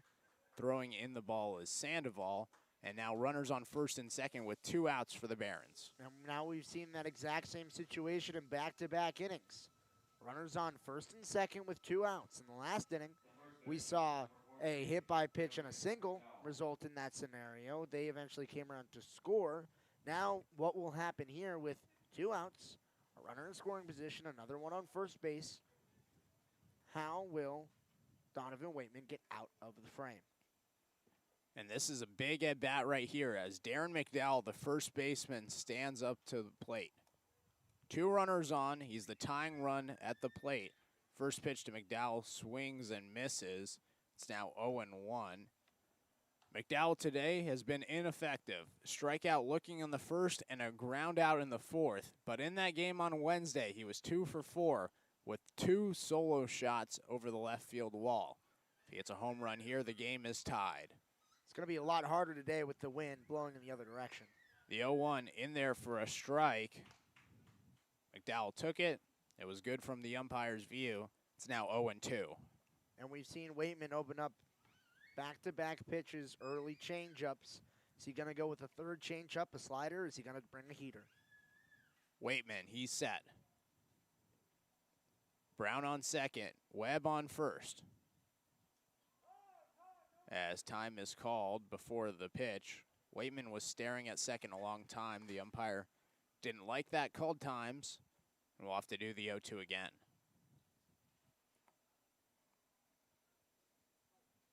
McDowell from Cantonment, Florida, goes to Pensacola State College. As the 0-2, that one inside. McDowell didn't like it. It's now 1-2. And we've seen Waitman, his pitch count is sitting up around 80 right now. It's the highest pitch count we've seen for almost any Oaks pitcher on the season. And Waitman, he's having a performance where pitching coach Scott Radinsky can afford to have him in the game. It's the 79th pitch of the game for Waitman as this one's lifted to left field. Call tracks it down, and the inning is over. So 2 runners left on base after 2 hits. We head to the bottom of the 5th inning. The Oaks, they're leading 4-1. You were listening on the Conejo Oaks live stream presented by KDTV.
Uretsky, Ryan Milano with you. Bottom of the 5th inning, the Oaks, they're leading 4-1. New fielder on the field now for the Barons. That's Jalen Williams. He's going to be playing third base.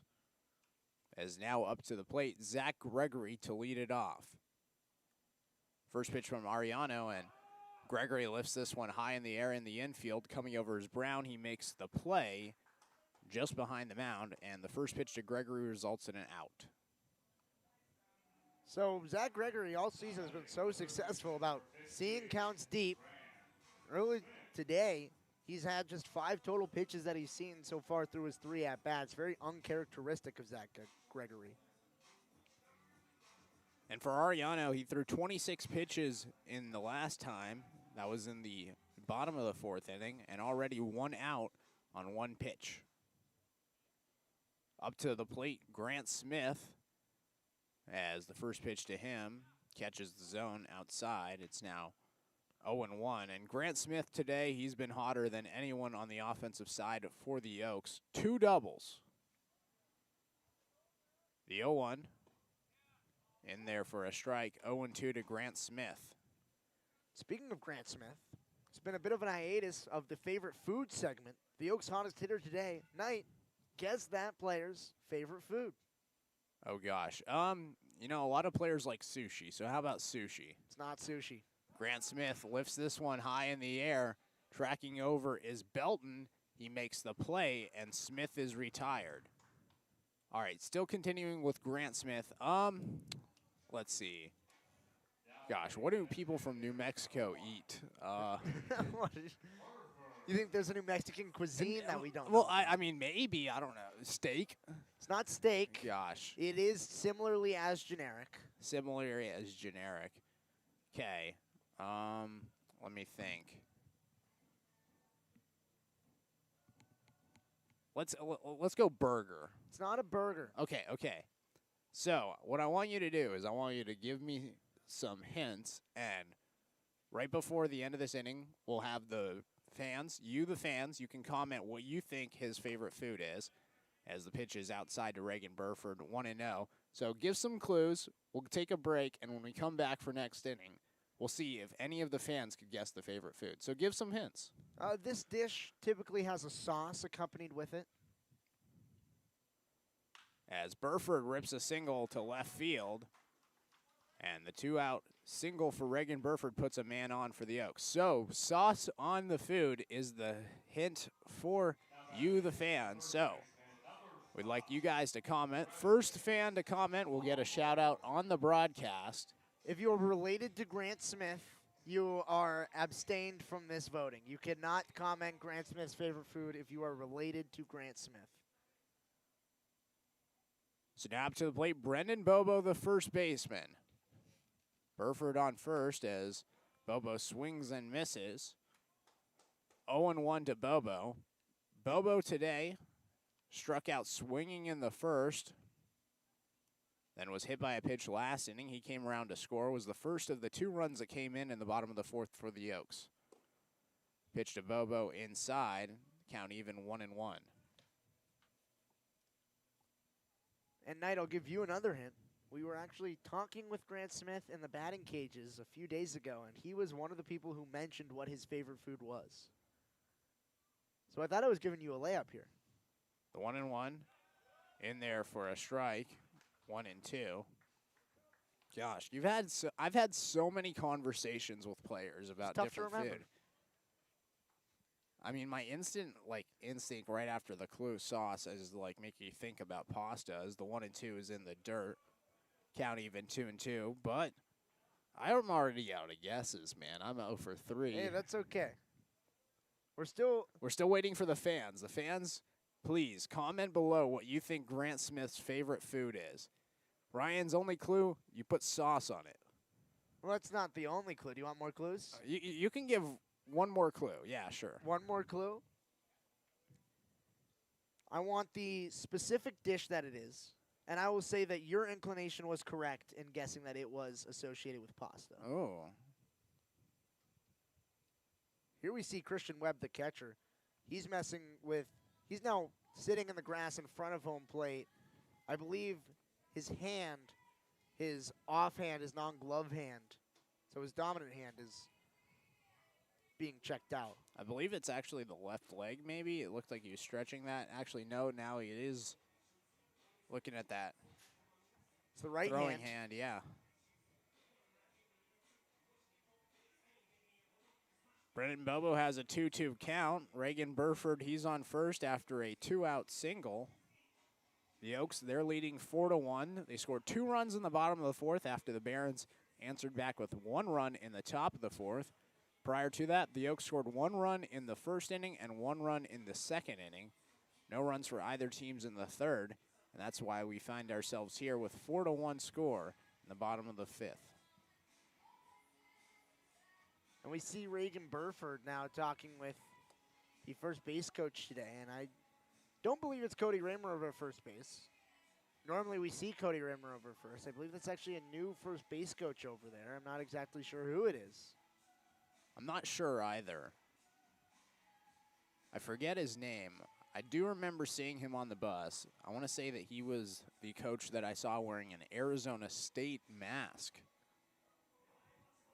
So I cannot comment on that. So the opposite of Cody Raymer, if it is that thus coach, because Raymer went to Arizona.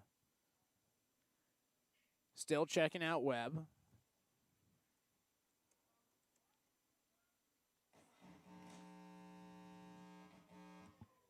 Can hear a little bit of technical difficulties. You know, here the at press Sparky box has been having Anderson. trouble all day below us. The national anthem was a little bit messy, all that type of stuff. And now Webb, he is now throwing with the first baseman in McDowell to warm up that hand of his. And it looks like he's back and ready to go. He's thrown a little bit, gotten ready, and now he's going to go back behind the plate.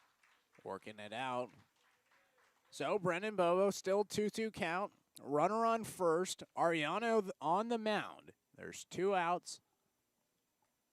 Burford a 2-out single after Gregory flew out to the shortstop and Grant Smith flew out to the right fielder.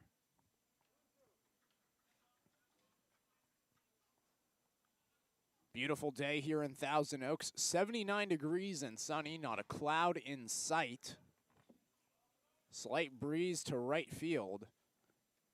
And absolutely gorgeous weather for baseball. The 2-2 to Bobo. That one misses high, goes out of the hand of Webb as he potentially was going to throw back to first, slipped out, and the count is full, 3-2. And you got to wonder if that on the play from Webb, as now he's working out his wrist, the reason that he didn't secure that ball as he was trying to throw back, or at least potentially throw back to Burford at first, was because of the injured wrist that he was just nursing during the stoppage. The payoff pitch. Ball misses outside. So now 2 runners are on, 1 in scoring position in Reagan Burford. And now coming up to the plate, Anson Arrows. Anson Arrows debuting a new walk-up song today. This is the 3rd walk-up song that we've heard of the year for Anson Arrows, and I've got to say I think this one might be my favorite. I think it's just a different part of the song. I think I've heard this walk-up song before, just in a different spot in the song. Interesting.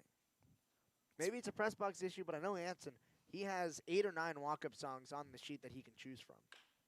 Arrows grounds a ball to third. Williams gets it, taps on third, then high fives Burford, and that'll do it for the bottom of the 5th inning. So no runs come in on 1 hit, and 2 runners left on. We head to the top of the 6th inning. Don't forget to comment what you think Grant Smith's favorite food is. Ryan, what are the 2 clues right before we go to break? It's associated with pasta. It has sauce on it. There you go. So you, the fans, comment. The first fan to guess the food correctly, you will get a shout-out on air. We'll step aside. You are listening to the Conejo Oaks on the Conejo Oaks live stream presented by KDTV.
Knight Uretsky, Ryan Milano with you. Top of the 6th inning. The Oaks, they're leading 4-1. New pitcher on the mound for the Oaks. That is Cole Baker, the right-hander out of Ole Miss. He comes in for Donovan Waitman, who pitched an absolute gem.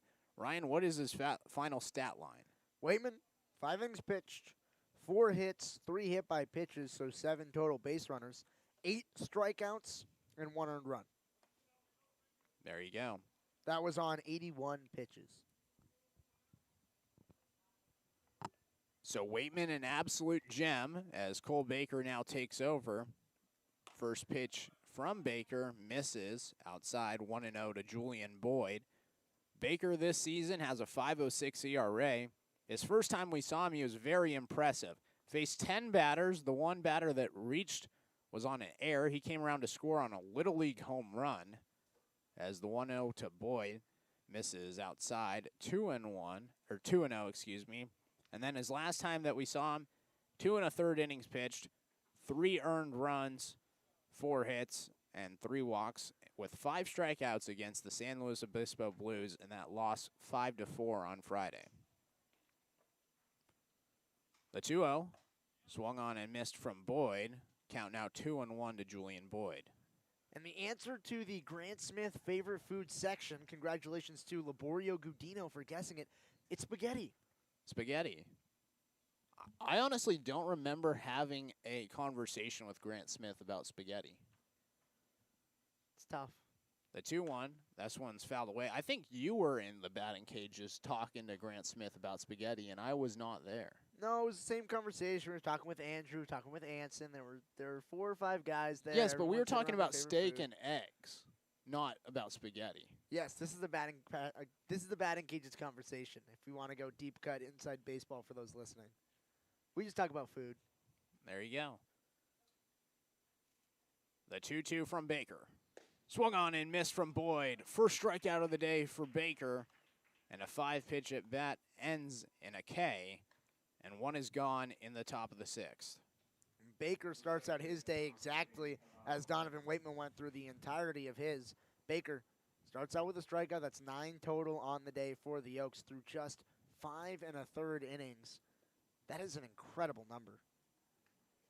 It is an impressive number. As now up to the plate, Kamayu Neighbors. He steps up as the first pitch from Baker. In there for a strike, uses the fastball, 0-1 to Neighbors. And Neighbors today, he has 2 of the 5 hits from the Barons, both of them singles, 1 in the second and 1 in the fourth. In the second, he was caught stealing. And then in the fourth, he was left stranded on third. Shows bunt here, pulls back, doesn't matter. It's called a strike, 0-2 to Kamayu Neighbors. And so Baker, as we saw with Waitman to lead off the game, starting with first pitch strikes. He didn't have it to Julian Boyd, but he bounced back in the count. Now up 0-2 here to Neighbors, but Neighbors has already battled back from a count in which he fell 2 strikes down in the second inning. Baker, the windup, the pitch. This one's grounded right back to Baker on the mound. Turns, fires, and that throws high over Bobo. Heading to second now is Neighbors as Arrows is getting it. Heading to third is Neighbors. Arrows throws to third in there safely as Neighbors. And now a runner on third with 1 out after a potential ground ball out right back to Baker. Sails high over Bobo's head. And 1 is gone. And that's a long run for Anson Arrows. With all that gear on, he was running all the way into the bullpen. And TJ Foreman, he didn't get a great jump on it off of the bat. And I think that Foreman, especially with his speed in the outfield, would have been able to get there, probably hold Neighbors at second base after the errant throw by Baker. But really, it's Baker who just has to stay down on the throw. He rushed it a little bit too quickly. The ball was bounced towards the third base side. He had to turn and fire over to Bobo at first and just airmailed it a little bit too much. Anson Arrows now going out talking to Baker, probably just catching his breath after a long sprint. Baker settles down, the windup, and the first pitch is in there for a strike to Alec Gonzalez. Gonzalez reached on an error his last time up. That was in the 4th inning. Prior to that, he struck out looking on a 6-pitch at bat. That was in the 2nd. Stands in with a runner on third and one out. The 0-1 in there for a strike again. Baker's peppering the strike zone. It's now 0-2. And Baker, he wants to see how he's pitching, how his mechanics are on the mound. So I see an Oaks player in the dugout. I believe that's Brandon Magical. He's videotaping Cole Baker to make sure that he can capture Cole Baker's mound appearance. The 0-2 inside misses on Gonzalez. It's now 1-2. Gonzalez listed as a shortstop, playing third base today. He's going to be a freshman at the University of Tennessee. Tennessee, they had a really good year in their baseball program, made the College World Series. The 1-2, this is a blooper to right field. Bobo reaching back, goes off his glove, and coming in to score is Neighbors as the throw goes to second from Foreman. And now a single from Gonzalez, and it's 4-2. And right there, Brendan Bobo just over the head, a difficult ball to read off the tip of his glove, not able to corral it. And right now, both runs that have been scored for the Barons in this game have come off of rather weird circumstances where Alec Gonzalez, he's had both of the RBIs today. An error in the fourth inning on a fly ball that should have been routine for Zach Greger to catch that he lost in the sun. And now an error by Baker results in a runner on third, and Bobo not able to get another flare shot by Gonzalez. First pitch misses to Basil Williams. 1-0 the count. Williams the DH. A strikeout on his last time up. That was in the fourth. As the second pitch to him misses inside. It's now 2-0. Prior to that, in the third inning, he had a fly out to the third baseman, Grant Smith. But standing in, third time at the plate. Fourth time at the plate. Third at bat of the day as he stepped up to the bat in the second before Neighbors was caught stealing to end the inning. As the 2-0's in there for a strike. 2-1. Gonzalez on first after he just hit a RBI single.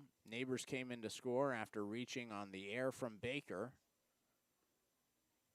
The 2-1 in there at the knees, and the count's even 2-2.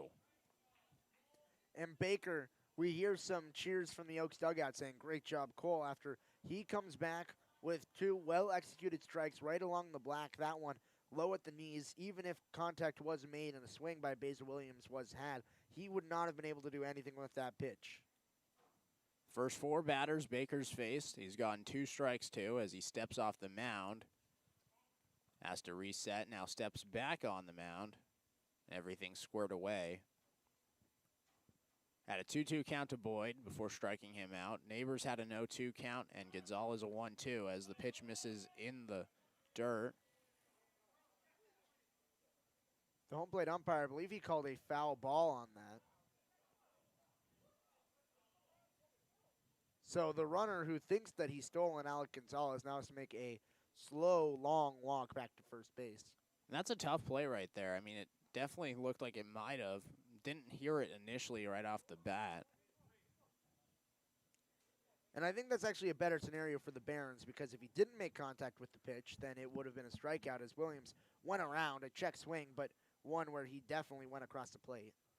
Runner goes. This one grounded right back up to Baker. He throws over to first. This time to Bobo as the runner heads to second. Gonzalez that is. And now 2 are gone, and up to the plate now Ronnie Belton. And a broken bat at that.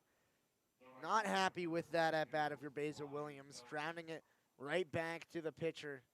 And now a broken bat.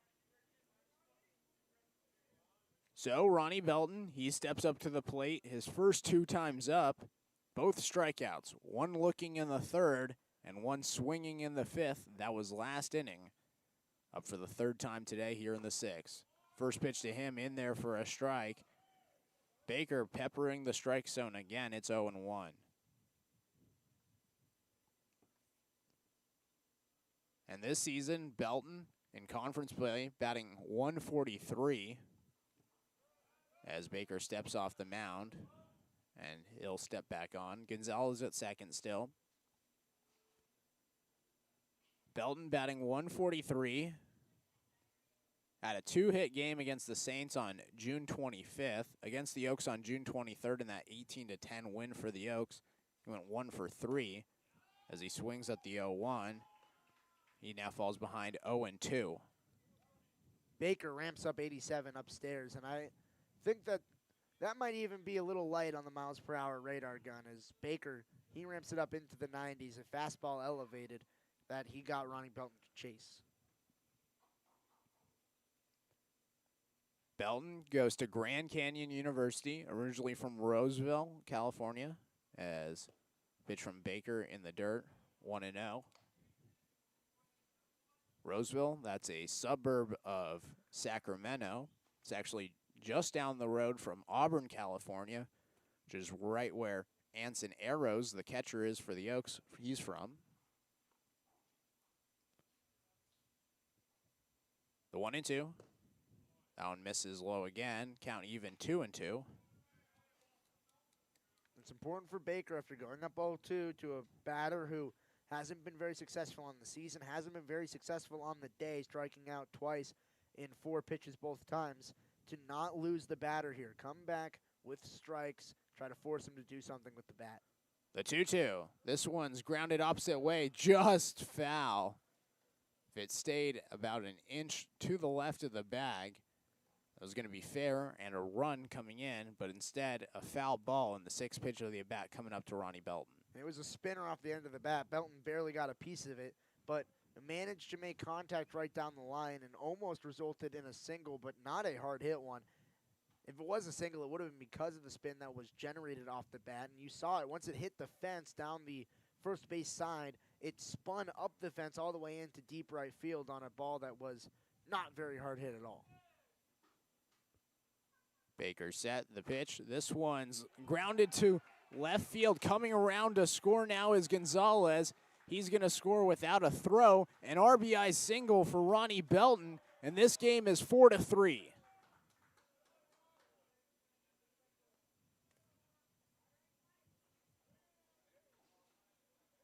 And what's killed the Oaks all season long, and what's killing them today, and especially in this inning, is errors that have just been extending the inning. The time where Oaks pitchers think they're out of the inning, and this time it's a little bit of Cole Baker's fault because he was the one who gave up the error in the inning. But Oaks pitchers, they pitch well enough to get out of an inning. It just allows extra pitches, extra batters to see extra pitches and get more acclimated with the pitcher.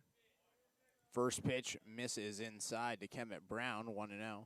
And it forces someone like Cole Baker to continue to throw strikes after they already feel like they've been out of the inning. It's extra strain. It doesn't let them take a seat. And you've seen extra runs be scored every time. The error in the 4th scored a run. The error here in the 6th scored 2 runs. Foul away from Brown. Count even 1-1. Brown today, he's reached on all 3 times he's come up to the plate. Saw 4 pitches in the first, which he was hit by a pitch. 3 pitches in the 3rd, also hit by a pitch. And then in the 5th inning, he had a single on the first pitch he saw to him. Swings and misses at the 1-1. He now falls behind 1-2 to Cole Baker. And this is a big game for the Oaks right here. In the standings, they're tied for 3rd, but they're only a game up of Academy. And if they lose this game, they're tied for last in the CCL South. And this is not a last-place team. The talent on this team, the flashes that they've shown, and the ability to compete and be in every single game is not a last-place team. They need to find a way to come out of this one with a win. This one hits the hand of Brown. You can hear the disagreement from the Oaks fans as Brown heads to second. Belton to first, Belton to second, and now you can hear the excitement coming out of the Barons dugout. Well, it's because he leaned into the pitch. He leaned right over the plate into the pitch, and Dave Solis is not happy about it. He's given an earful to the home plate umpire. And that, I mean, you can't do anything if the opposing batters are just going to lean over the plate. It's now up to the plate. Chase Call, the left fielder. He stands in with 2 runners on, and now a pitching coach, Scott Radinsky, is going to come and talk to Cole Baker.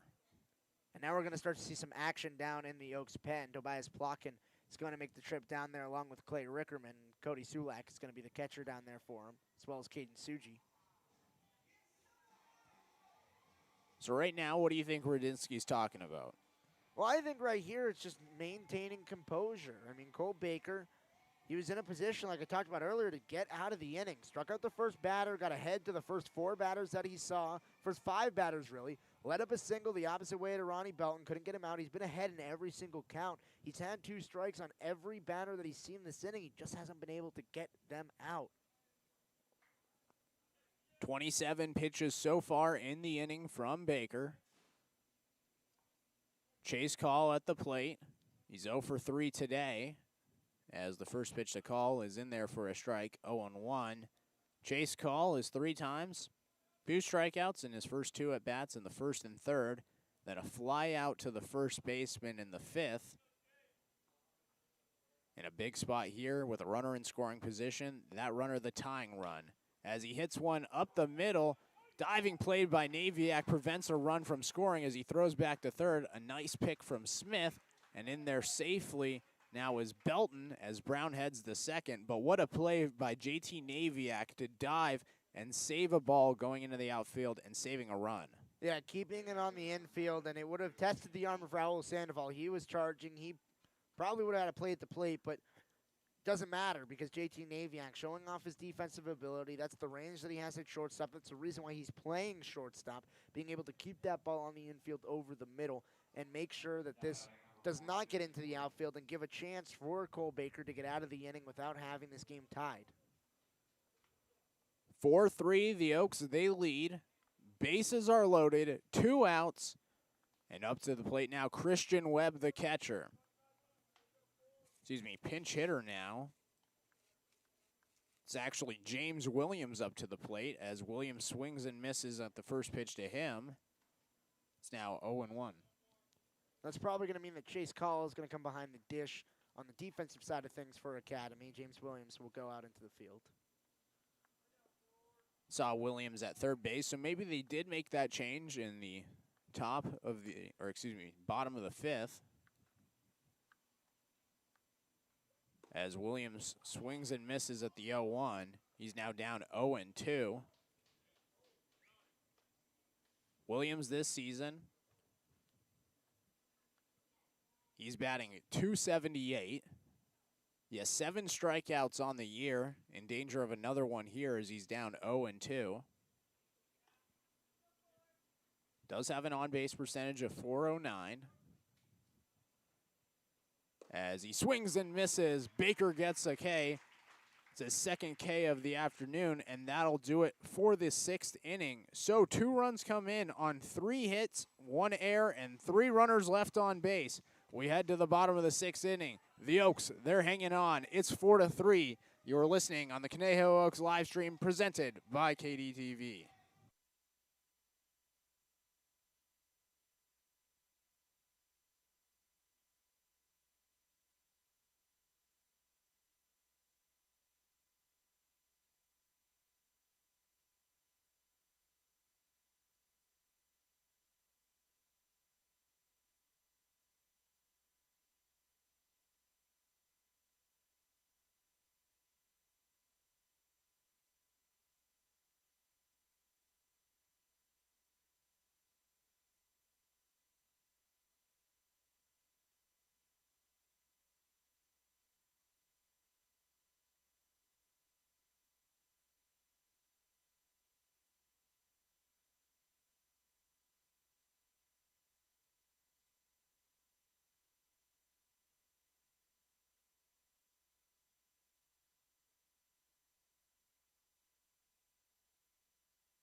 Knight Uretsky, Ryan Milano with you. Bottom of the 6th inning. The Oaks, they're leading 4-3.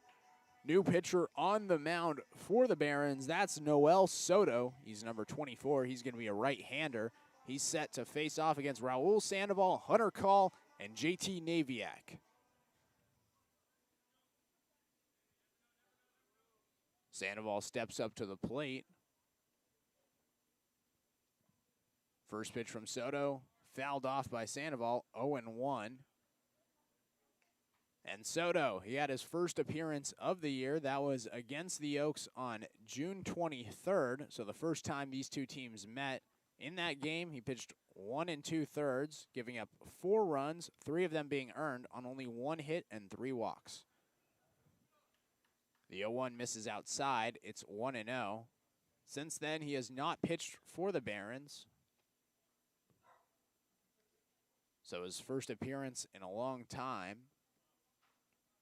That was 2 weeks. The 1-1 fouled off by Sandoval. Count now 1-2.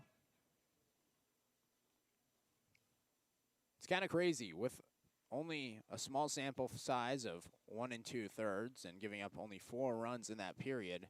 He has a 16.20 ERA. It's a high ERA. Yeah. As this one's fouled away by Sandoval. 5th pitch of the at-bat coming up. Soto from Lakewood, California, goes to Cal Poly Pomona. He's going to be a sophomore there in the fall. Plays a little bit of third base as well, but has only pitched with the Barons. The 1-2. Sandoval lifts this one to center field. Ranging back is Boyd at the track, off the wall. Sandoval, he's hustling over to second. He's in there safely with a double. And the Oaks, they get their leadoff man aboard, this time in scoring position. And I said it last time that Sandoval hit the wall, but 2 times in a row, I would say that is a broken slump for Raul Sandoval. He is driving the ball now. The adjustment at the plate seems to have worked, and so he's now 2 for 3 on the day with 2 doubles. It's quite the day for Raul Sandoval as now Hunter Call steps up to the plate. Call up for the 3rd time today, this time with a runner in scoring position. His 2nd time with a runner in scoring position as Soto steps off the mound and back on. The first time he had a runner in scoring position, that was in the 2nd inning. He had a runner on 3rd and 1 out. He had a sac fly, and that scored Anson Arrows as Call showed bunt, pulled back. Pitch was outside and in the dirt. 1-0 to Call. His last time up, though, he had a 6-pitch at bat at a 2-2 count, but he struck out swinging.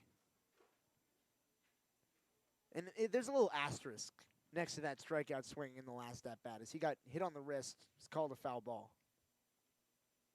Shows bunt here again, pulled back. Pitch was outside. Now 2-0 to Call, and you're right. He did have that little asterisk. He thought he was hit. He said, no way. The umpire disagreed. He was forced to be back in the batter's box, and he struck out swinging. Sandoval leads off from second. Soto on the mound. The pitch, as Call does bunt this time. This one down the third base line and foul. Call a long sprint to first for nothing. It's now 2-1. And right there, almost a perfectly executed bunt. It had the right speed off of it, just a few inches outside of the bag, maybe a foot out of the line down the third baseline. And Call, if that is in fair territory with the way that he was able to bunt that, with the speed that he gave it down the line, that is a infield single for him and a runner on third base, but right there just a little bit too far outside of the chalk. 4-3 the score. The Barons, they're out hitting the Oaks 8-5, yet they trail by 1. Call going to show bunt again with a 2-1 count. The pitch from Soto, that one misses low. 3-1 to Hunter Call. So now a 3-1 count. He's in a hitter's count. Corners are in. They're expecting a bunt from Hunter Call, and I suspect that he's going to still lay one down here. Call showing bunt once again. The pitch from Soto. This time he bunts it. This time foul again, right behind home plate. It's the new catcher, Williams. He's behind the dish. He fielded it. The count full, 3-2. And sometimes if you really trust a batter to get one down with 2 strikes, you'll tell him to bunt again. But right here, Hunter Call having 2 fouled off bunts in a row, I don't suspect him to get the bunt call. The payoff pitch. Got him looking. Hunter Call is sent down looking, his 2nd strikeout of the day. 1st strikeout for Soto. And now 1 is gone with a runner on 2nd. And that's a big strikeout for the Oaks right there. Hunter Call, you have to advance the batter in that spot, and he just didn't. And Call, he was sent out to bunt. Does not lay a bunt down. Fouled it off twice. And then ends up striking out looking. And up to the plate now, JT Naviak. Sandoval still on 2nd, and Soto on the mound. First pitch to Naviak. Slider, he fouled it away. It's 0-1 to Naviak. Naviak, his first 2 times up, a fly out to center field. That was to end of the 2nd inning. And his last time up, he had a sac fly. That scored Anson Arrows. They're going to throw back to 2nd. Sandoval in there safely as the pick was applied by Neighbors. Not in time, though. Still 0-1 the count. Sandoval definitely has speed. He's on 2nd as Naviak watches a pitch at the knees. Another slider from Soto. It's now 0-2 to Naviak. The Oaks dugout did not like that. It was low in the zone, below the knees, but that is a strike call that has been consistent all day long. Naviak still on that cold streak after starting the year hot, as now times is called.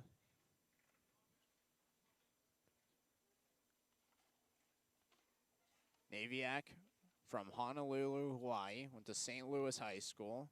Same high school as Oregon Ducks quarterback Marcus Mariota, as the pitch is low in the dirt, 1-1. Also Oakland, or not Oakland Raiders anymore, Las Vegas Raiders. Still taking me a while to get used to that one.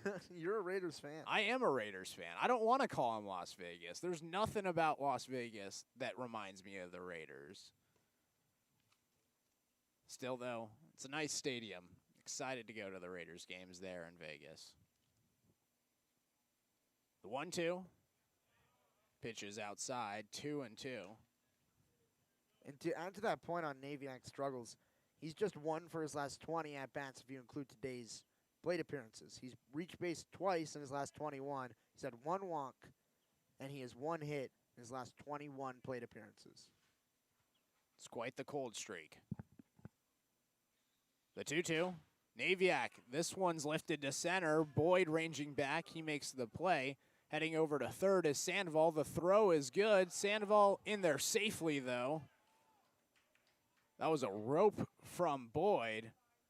And that was very impressive because Sandoval has speed. And Sandoval able to get in there just underneath the tag. The throw actually beat him to the bag, but Sandoval able to get down and his foot on the bag before the tag was able to be applied by Gonzalez at 3rd. Now up to the plate, TJ Foreman. He stands in with a runner 90 feet away from scoring. As the Oaks, they're trying to extend their lead. Their lead is only 1 right now after giving up 2 runs in the top of the 6th. Also gave up 1 run in the top of the 4th. As Foreman looks at a ball in the dirt.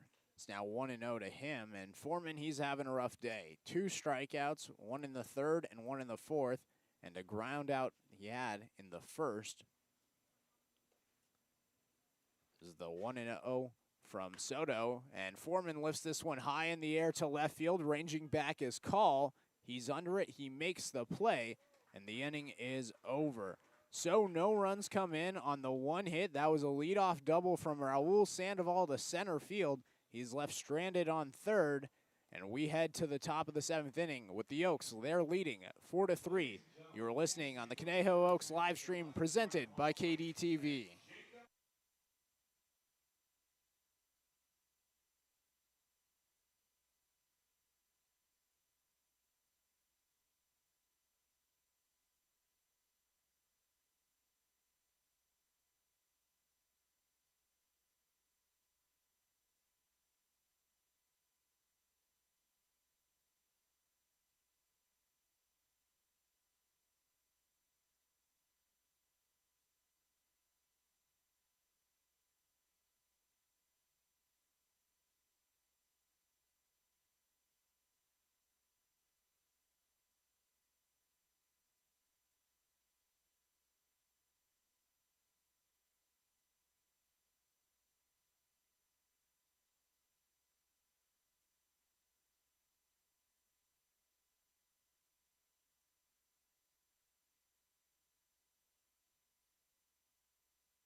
Knight Uretsky with Ryan Milano. Top of the 7th inning, the Oaks, they're leading 4-3. Ryan, the next 3 innings of play-by-play are yours again.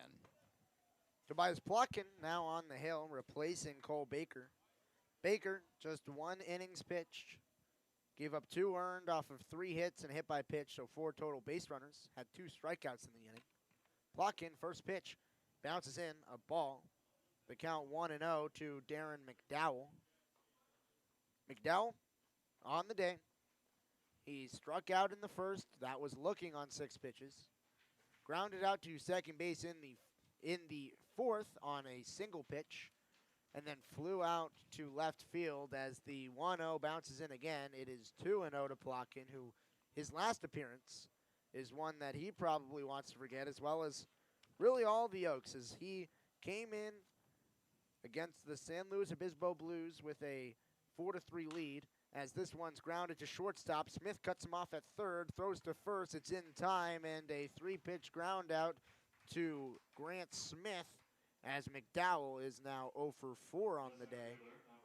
To go back to that point about Tobias Plotkin, he came in against the Slow Blues with a 4-3 lead. By the time he was done, a 2-run home run in the 8th gave the Blues the lead that ended up being the go-ahead lead, as the Oaks, they couldn't put up a run in the top of the 9th, and that ended the game. First pitch to Julian Boyd, misses low and away, a ball. The count 1-0. We saw both Waitman and Cole Baker start out ahead in the count early, despite Baker giving up 2 runs in the last inning. Plotkin, he started out with 3 straight balls, now finds the zone with a strike, the count 1-1. Julian Boyd, he struck out twice today. He led off last inning with a strikeout, led off the second inning with a strikeout, was hit by a pitch in the 4th. The 1-1. Check swing, did he go? Yes, he did. The count 1-2. The wrists were broken by Julian Boyd, and he falls behind. Plotkin ahead of the count for the first time today to his second batter. Right now, this is exactly the start you want from Plotkin. Get a ground out and then get ahead. The 1-2 waves at a pitch. It's in the dirt. Arrows makes the tag. And that was a lazy swing from Julian Boyd. Absolutely fooled him with a breaking ball down in the zone. That made him look silly. It did make him look silly. And Plotkin, that's been his strength. He gets a lot of strikeouts on the year. Has been susceptible to giving up the long ball like we saw against San Luis Obispo. But when he's on, he's on. And when he's on, like I've said, strikes out a lot of batters. So now 2 outs in the inning. First pitch driven back to center field. Sandoval makes the squeeze. Retired is Kamayu Neighbors, and the inning goes 1-2-3 to start for Tobias Plotkin. To the bottom of the 7th, the Oaks with a 1-run lead. You're listening to the Conejo Oaks live stream presented by KDTV.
Zach Gregory leading off the 7th inning. He's batting in the 2-hole for the 2nd consecutive game. To end off last Sunday against the San Luis Obispo Blues, he batted in the 2-hole. Since then, he's been the leadoff hitter. Now leading off this inning in the bottom of the 7th. Gregory, he's had an uncharacteristic day so far. 2 pitches and a hit by pitch in the first, 2 pitches and a fly out in the third, and 1 pitch and a fly out on the infield in the fifth as he watches the first pitch in the dirt for a ball. They count 1-0.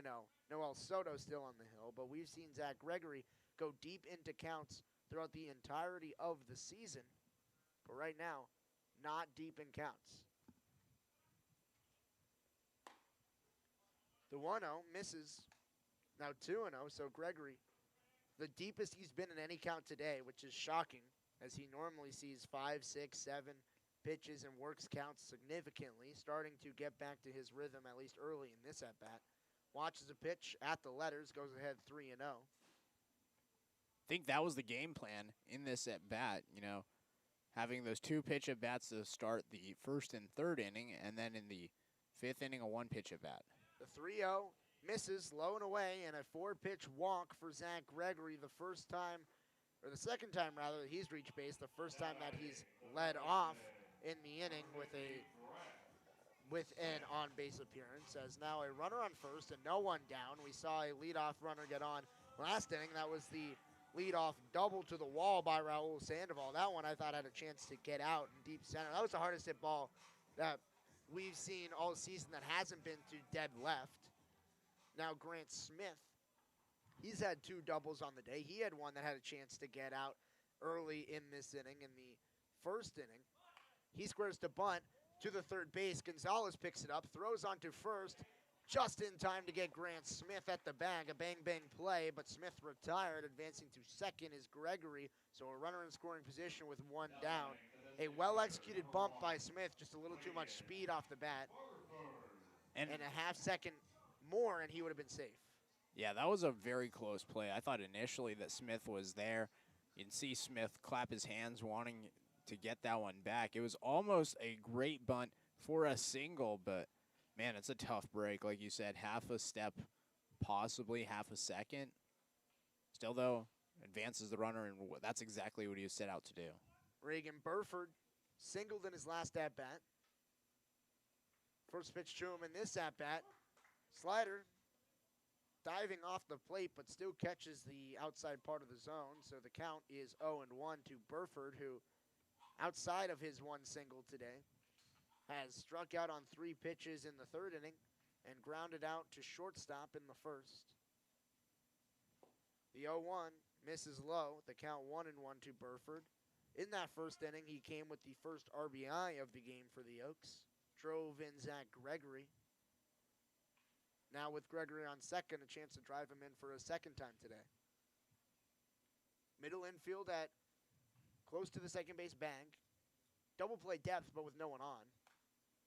As Burford fouls one straight back. No one on first, rather. So the middle infield shaded towards second base, but no chance to turn 2 with Burford on. We've seen that a few times so far with the runner at second, where both Brown and Neighbors will shade close to the second base bag. It leaves a gaping hole in between both first base and second base and the shortstop and third base. Burford looks at another pitch outside, so the count is now 2-2. Brendan Bobo on deck, Anson Arrows in the hole. The wind, for the first time all season, has seemed to die down, the flag hanging straight down. Normally there is a breeze coming from the ocean that pushes balls out to right field. Nothing today. It's crazy. And there has been throughout the start of the game, but right now it is gone as the slider misses the zone low and away. The count has worked full the second time today that we've seen Burford with a count that is near full. He had a 2-2 count that he worked to 6 pitches in the first inning, so the 6th pitch of this at-bat incoming. And now's your chance, if you're a righty, to hit a home run with no wind. The 3-2 fought off by Burford, so he stays alive in the count. He didn't want to go at that, thought about it second, and then waved his hands right at it, got a little piece of wood on the ball to stay alive in the count. Zach Gregory on second base. Come on, you Neighbors holding him on. Reagan Burford at the dish. The payoff pitch to Burford. Breaking ball in the dirt, and Reagan Burford aboard for the second time in a row.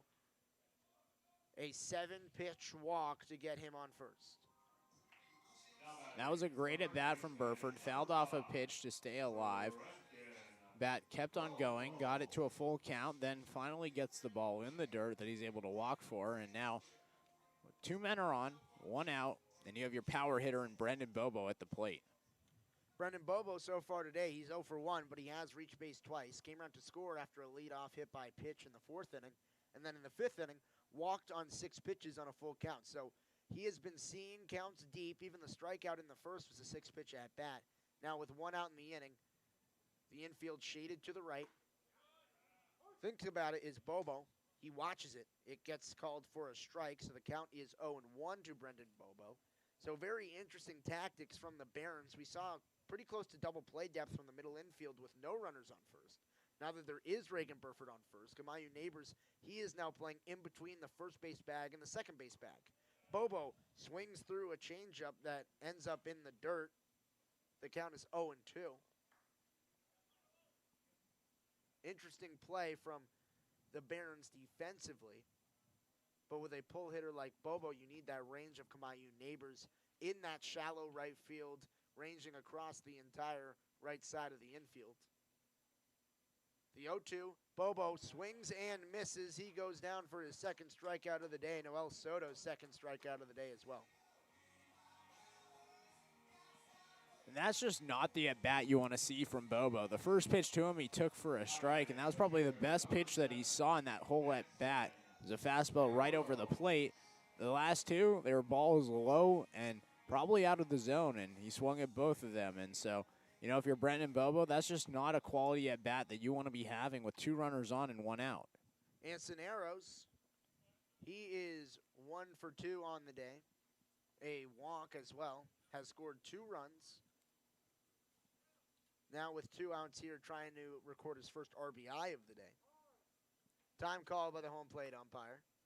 Arrows steps out now. He's in the left-handed batter's box to a right-handed pitcher, so he switches back to that left side of the plate. Burford at first, Gregory at second. Soto on the mound. To the dish, the first pitch of the at-bat. Breaking ball finds his way into the zone for a strike. The count 0-1 as Arrows watched a backdoor slider catch him. And right there, I like that from Arrows. You know, it was a slider right over the plate. Probably not the best pitch you're going to see. Like him taking that pitch and seeing a few more. The 0-1 swings through. That pitch was going to miss low. Arrows had seen a few breaking balls to start. That one, a straight pitch low that he fouled off. So now 0-2 in the count. Soto has had 2 strikes now to 3 consecutive batters. Anson Arrows trying to stay alive. It's the first time today that we've seen him with 2 strikes. That ball was low in the dirt, like you said. Probably was going to miss. Probably should have held back. The 0-2. Arrows thinks about it, watches it off the plate. The count is 1-2. A 1-run game, 2 outs, bottom of the 7th inning. We don't see any more action going on in the Oaks bullpen or the Barons bullpen. Anson Arrows trying to deliver some insurance runs for the Oaks. Zach Gregory in scoring position on second. Reagan Burford 90 feet behind him at first. The 1-2 off the plate. Arrows works the count from 0-2 to 2-2. And now Noel Soto has no room to mess around. The outfield alignment, straight up defense. Now a slight breeze headed out towards right field like we typically see at Sparky Anderson Field. Not as strong as we normally see it. The 2-2 skied high in foul territory. Gonzalez making a run for it. And the Oaks dugout overruns it, and it drops as a foul ball. Arrows will get another opportunity at the plate. And that ball, it looked like it was carrying, is going to go towards the dugout of the Oaks. You know, Gonzalez right there just overran it. He ran in the dirt, and the ball ended up falling where the grass was. It was a very interesting play. I don't know. Initially off the bat, I thought that was heading out of play. Maybe hit the top of the dugout, but just hung and stayed way in play, and it dropped. Arrows, no batting gloves, rubs his bat for some pine tar for some grip on his hands. 2-2 count again.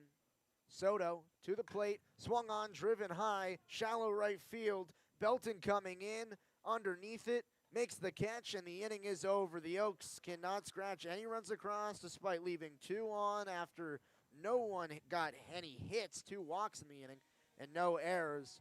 The Oaks still cling to a 4-3 lead. Tobias Plotkin trying to shut him down in the top of the 8th when we come back on the Conejo Oaks live stream.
Tobias Plotkin back to face off against the bottom of the order for the Barons. First pitch into Alec Gonzalez, catches the knees for a strike. The count 0-1.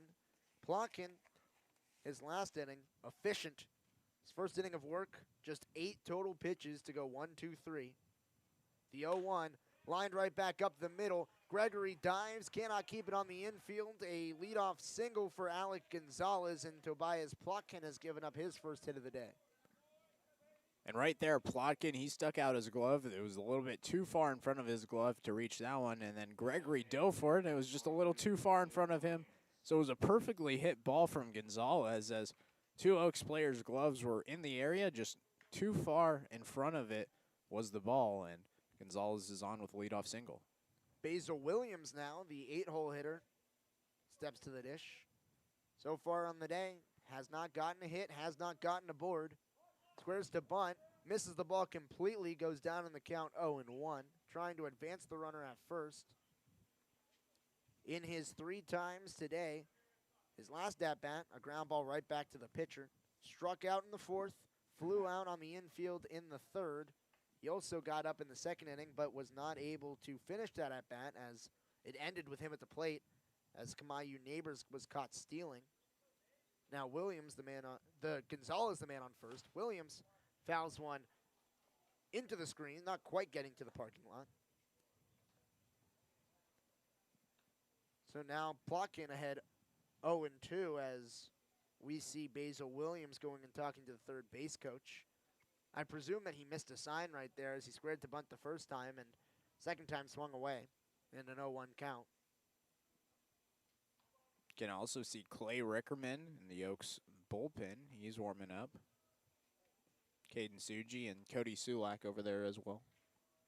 Neither of them are going to come into pitch. It's just going to be Rickerman. Now, could you imagine if Cody Sulak or Caden Suji came into pitch? The 0-2. Inside, Jaws misses the zone. Williams lifted his arms, induced the ball call, so the count is 1-2. And I think it would have to be a real big blowout to see Cody Sulak or Caden Suji on the hill. I don't know. I think they got some stuff out there. The 1-2. Fouled off into the Barons dugout. Williams taking some aggression out on some of his teammates that he doesn't like. The count will remain at 1-2.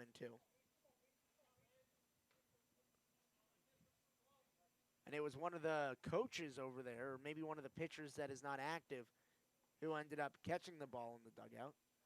So now no one out in the inning, a runner on first, 1-2 the count to Basil Williams. Time called as Plotkin watched in to the plate for a long time before delivering a pitch. So now Plotkin will have to reset. Outfield shaded a little bit to the left of center. This one swung on and missed. Basil Williams waving at a slider that was low, driving inside, and Williams not able to make any contact with it. He sits down, his second strikeout of the day, the second strikeout for Plotkin of his performance. And that was a filthy pitch right there. Got him whiffing. Had some late movement on that slider. And Williams, man, that's the second K of the day. It's a tough day for him as he's now 0 for 4. So a runner still on first base for the 9-hole hitter. Last time up, Ronnie Belton, this 9-hole hitter, as he sees the first pitch, fouls it off out of play, 0-1. Last time up, an RBI single in the 6th inning. That was the inning that the Barons jumped on Cole Baker. But his first 2 times up, 2 4-pitch strikeouts, 1 looking, 1 swinging. Behind in the count early, 0-1. The 0-1 to the plate, fouled out of play, and he goes down 0-2 again. He's seen 2 strikes in every at-bat. He's seen 0-2 a couple of times today. And now Tobias Plotkin ahead in the count, and we've seen Plotkin. He has a few out pitches at his disposal. He has a changeup that he can bring. He also has a slider that runs inside to a righty hitter, and he has fastballs that he can bring either at the knees. He doesn't love to live high in the zone, but he can if he wants to. The 0-2, runner goes, arrows the throw down on a hop, in time to get him. Gregory the pick. Alex Gonzalez caught stealing, and there's 2 down in the inning with no one on. And that right there was a throw out. It was planned by the Oaks. Arrows gets up out of his stance, one-hopped it on a rope, and what a snag right there from Gregory to pick it and then tag out the runner Gonzalez. The 0-2 check swing. Did he go? Yes, he did. Tobias Plotkin, 3 strikeouts and another 1-2-3 inning for him as the Oaks, they still lead 4-3. Bottom of the 8th, Conejo trying to add insurance. Can they do it? We'll find out at the end of this break. You're listening to the Conejo Oaks live stream on YouTube.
Raul Sandoval to lead off the bottom of the 8th inning for the Oaks.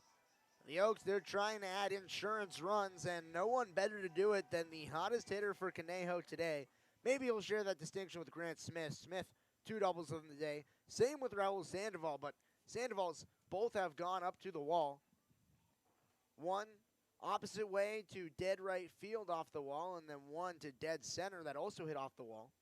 First pitch to him, crushed to left, but just foul. That one would have gone over the wall if it would have stayed fair. So Raul Sandoval barreling up the ball like we haven't seen him all season long. And this is what all the hype was about. in the Oaks dugout about the most powerful right-handed hitter being Raul Sandoval. The 0-2 crushed again. This one, third base coach just has to juke out of the way of.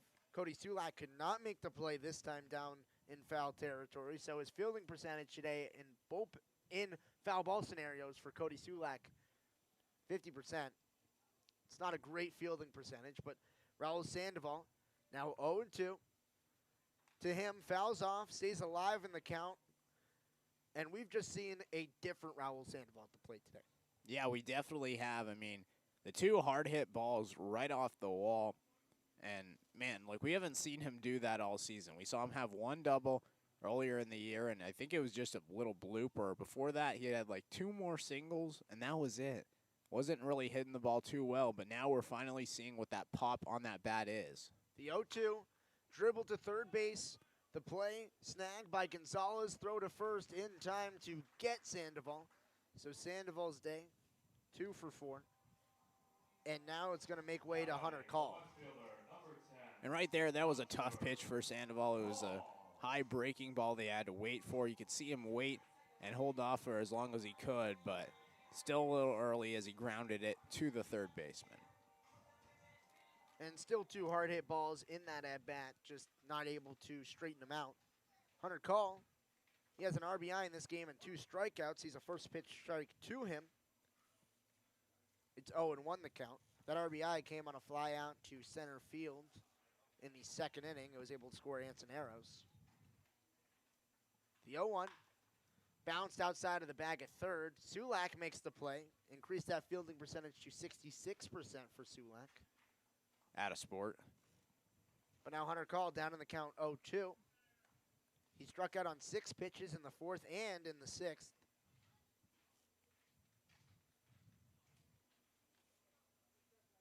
We see Soto. He has, as a ball from the bullpen, winds up in the field of play, so a time called.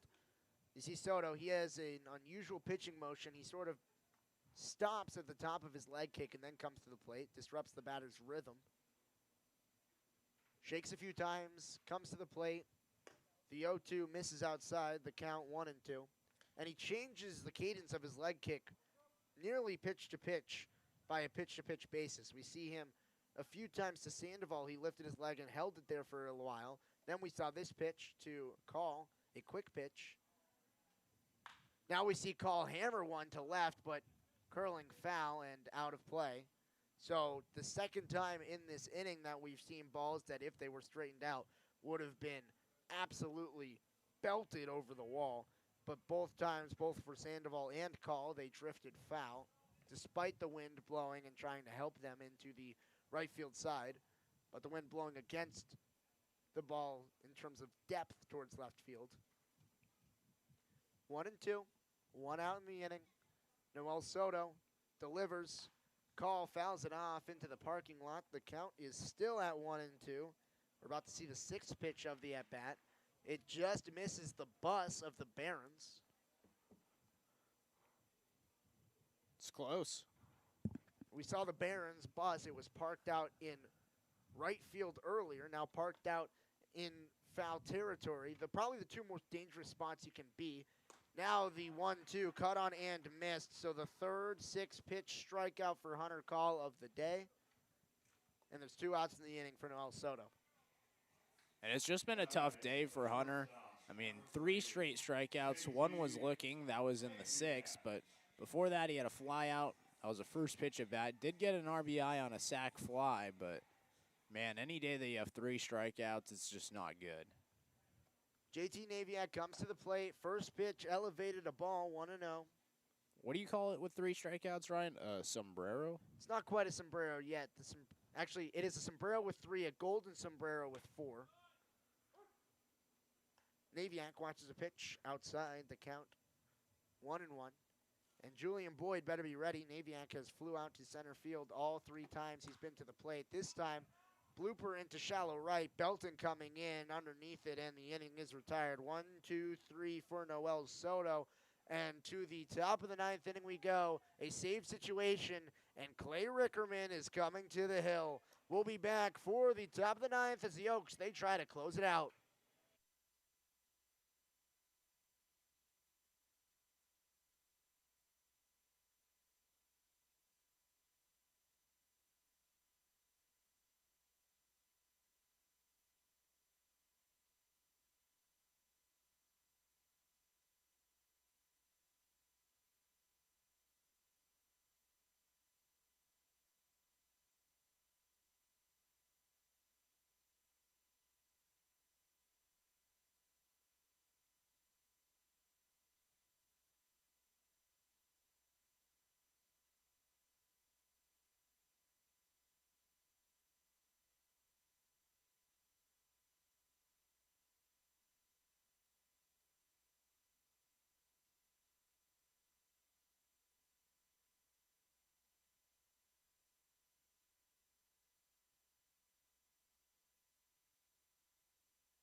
Top of the ninth inning, the Oaks closer, Clay Rickerman, he's on the hill. Tobias Pluck in his final line, an effective one.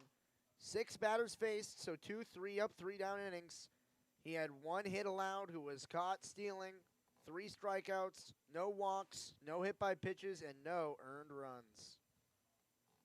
Top of the order, Kemet Brown, the first pitch to him, elevated, off the plate, a ball, the count 1-0.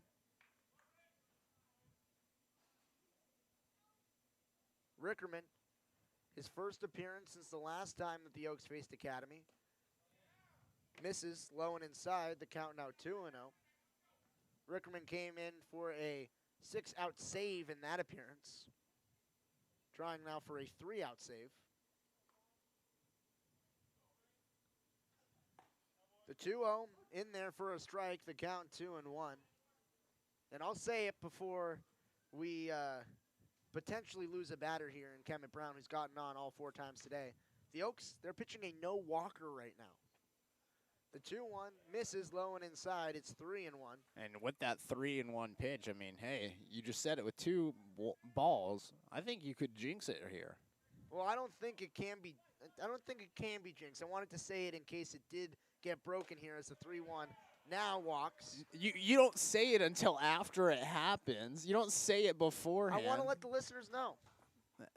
I think I blame you, Ryan. Okay. I think you're the Blame me reason all you for the want. first walk of the game. Kemet Brown now aboard. The tying run on first. The go-ahead run now at the plate. It's Chase Call. That's just the second 3-ball count that the Oaks have given up today. It was the walk. So, for the Oaks pitchers, really good command of the strike zone. The only other 3-ball count, a 7-pitch strikeout to Julian Boyd in the second inning. First pitch to Chase Call is going to have to wait as the pickoff attempt over to Kemet Brown is not successful. Brown dives back in safely.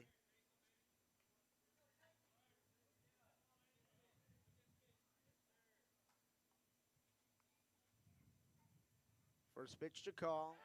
Again going to have to wait. Dive again back in safely by Kemet Brown. Call on the day. 2 strikeouts.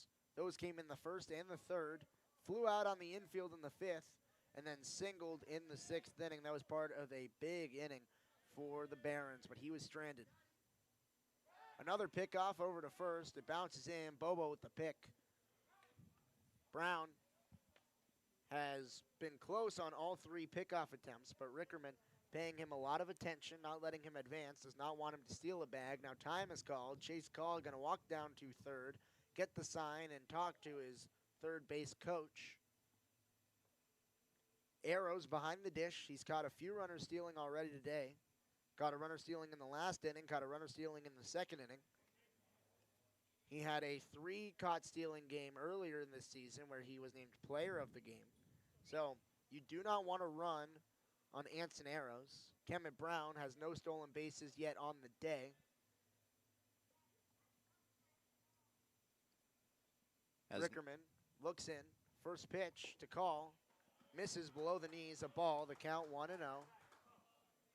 And Brown this season doesn't have any stolen bases on the year, so not a huge threat stealing-wise, but has showed some speed. He is a shortstop. The 1-0. Call brushes it back, but it catches the inside part of the plate. A strike, 1-1. Call turned, thought it was inside. It caught the dish for a strike. The count's 1-1. There's a runner on first. There's no outs in the inning. Infield at relative double play depth with Gregory close to the bag. Back pick over to first. Back in safely is Kemet Brown. Rickerman paying him a lot of attention.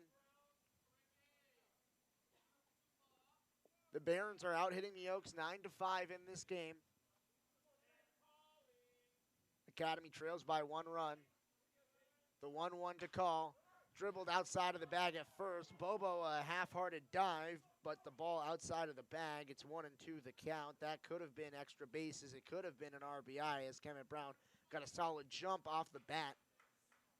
But it results in a foul ball. The count is 1-2. And we've seen a couple of those for both teams throughout the game. Dribblers that just go foul right before the bag. I mean, it's a tough break for Call, especially today, with the way that he struck it out twice. Big gap between Bobo at first and Gregory at second. Time called as Rickerman stepped off the hill. Kemet Brown went back to first. So Rickerman paying a lot of attention to the runner at first. Naviak and Smith on the left side of the infield in a shift. Cut through and miss. Chase call, 4 pitches, goes down swinging, his 3rd strikeout of the day. So both Call brothers have 3 strikeouts. Not the greatest day for the Call family, but 1 down in the inning with a runner on first. Infield looking for a double play. Double play depth in the middle infield. To the plate, it's James Williams. He's had 1 at-bat so far today. It was a strikeout. That came in the 6th inning to end the inning. First pitch to him. Runs away from Rickerman. 1-0 the count. Big gap again in between Gregory at second and Bobo at first. Bobo holding the runner on. Gregory at double play depth on the second base bag, so a pulled ground ball has potential to get into the outfield. Back to first. Diving in is Boyd. Bobo makes a squeeze, does not try to apply the tag. And Brown, he's just keeps getting in there safely over and over again. And man, his jersey's got to be like brown at this point. The 1-0.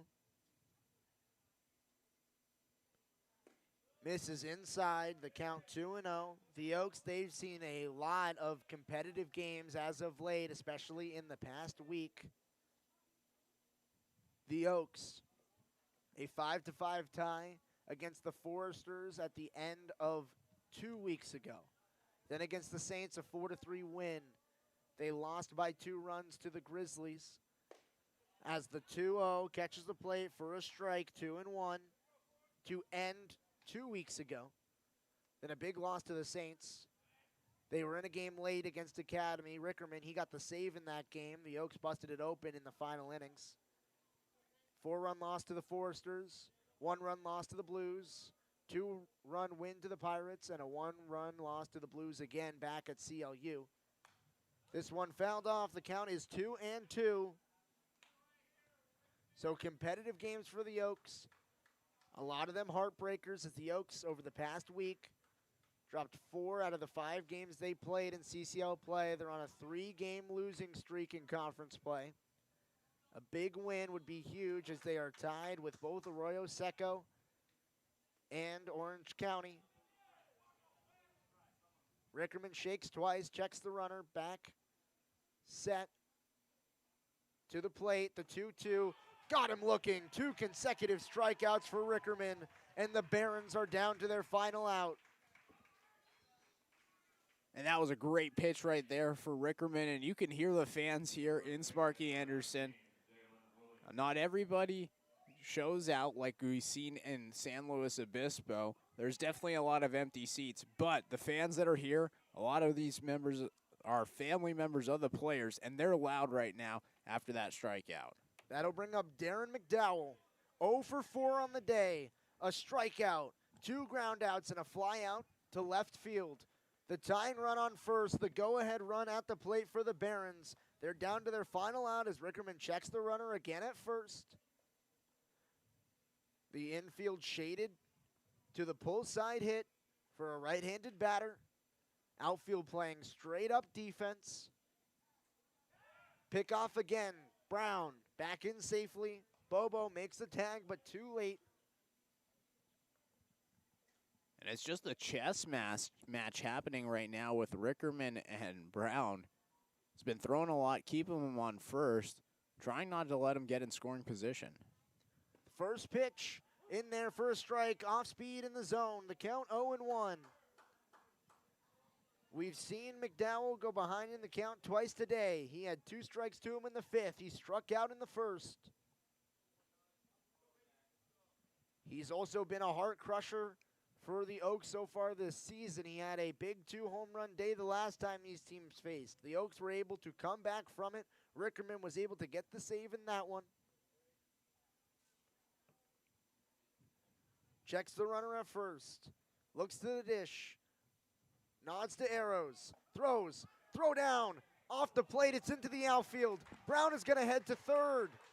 And now the tying run is 90 feet away from home. A pitch out from Clay Rickerman. Arrows just ran away from him on the throw down. And now the tying run is 90 feet away. The count is 1-1 to Darren McDowell. And that was huge right there. You thought, you know, a throw out, Arrows, his arm, he's always there, throws it, and it was just off. That's the second time we've seen it today. The ball goes to the outfield. The runner goes to third for the second time today, and that's crucial. The 1-1 misses outside. The count 2-1. McDowell has faced off against Rickerman once this season. It was a 5-pitch walk in the 9th inning of the last game that the Oaks played at Academy. Kemet Brown, 90 feet from home. Clay Rickerman, his first appearance in 6 days. To the dish, bounced in front of the plate. A foul ball. Anson Arrows picked it up. He thought it was in fair territory. The home plate umpire calls it back. The count is 2-2. A controversial call. Rickerman just wants the ball back. He wants to pitch. He does not want to get lost in the minutia. The runner on third. A 2-2 count to Darren McDowell. Infield shifted slightly towards the pull side. Outfield shifted slightly towards the pull side. The 2-2 count. Rickerman checks the runner to the dish. Swing. Bouncer to shortstop. Naviak picks it up. Throws to first. It's in time. The Oaks, they break their 3-game conference losing streak and win 4-3 at Academy. Donovan Waitman with the win. Clay Rickerman with the save. And the Oaks, they finally get a conference win for the first time in a while. Night, it was an all-around performance for Conejo. They did it with the bats, they did it with the arms, but what did you see most? I mean, obviously, we got to talk about Donovan Waitman. Today, he was just absolutely impressive. Came into the season or into this game with 8 strikeouts on the season. Today, he had 8 strikeouts in the game. Pitched 81 pitches in 5 innings. Had those 8 strikeouts. Only gave up 1 run on 4 hits. And to me, he was very impressive pitching-wise. Also, Tobias Plotkin faced 6 batters, struck out 2 of them. It was 2 back-to-back 1-2-3 innings. They only allowed 1 hit, and so those 2 really stood out. Rickerman, the 1 walk, and then it was very scary towards the end. Thought maybe the Oaks were going to blow another lead as the tying run was on third. And man, Rickerman gets McDowell to ground out. The Oaks, they grind out a tough, gritty 4-3 win. In a game, they didn't really have a lot of offense. The Barons, they out-hit the Oaks 8-5 in the game. And, you know, the Oaks, they just had 2 players with 2 hits each. Grant Smith, 2 doubles. Raul Sandoval, 2 doubles for them. And really, that was just all the offense. We saw Anson Arrows, he had a single. But other than those 3 players, not a lot of hits for the Oaks. And then the other thing, going back to the pitching side, not a lot of walks. Only the 1 walk, and that was Clay Rickerman in the 9th inning. It's pretty solid. It is pretty solid. I thought that the day was, on the pitching standpoint, incredibly effective. The only time that runs came around to score, they were pretty much all unearned as errors in the field came around. The ones to Cole Baker was an error by him, so those count. But I thought hitting the ball today, Grant Smith, as well as Raul Sandoval, they really carried the load. They did a fantastic job, and the Oaks, they finally get back in the win column, and it was a much-needed win. The Oaks, they will travel, play Orange County for the first time this entire season. That will come at 6 p.m. tomorrow. For Ryan Milano and Knight Uretsky, good night and good win.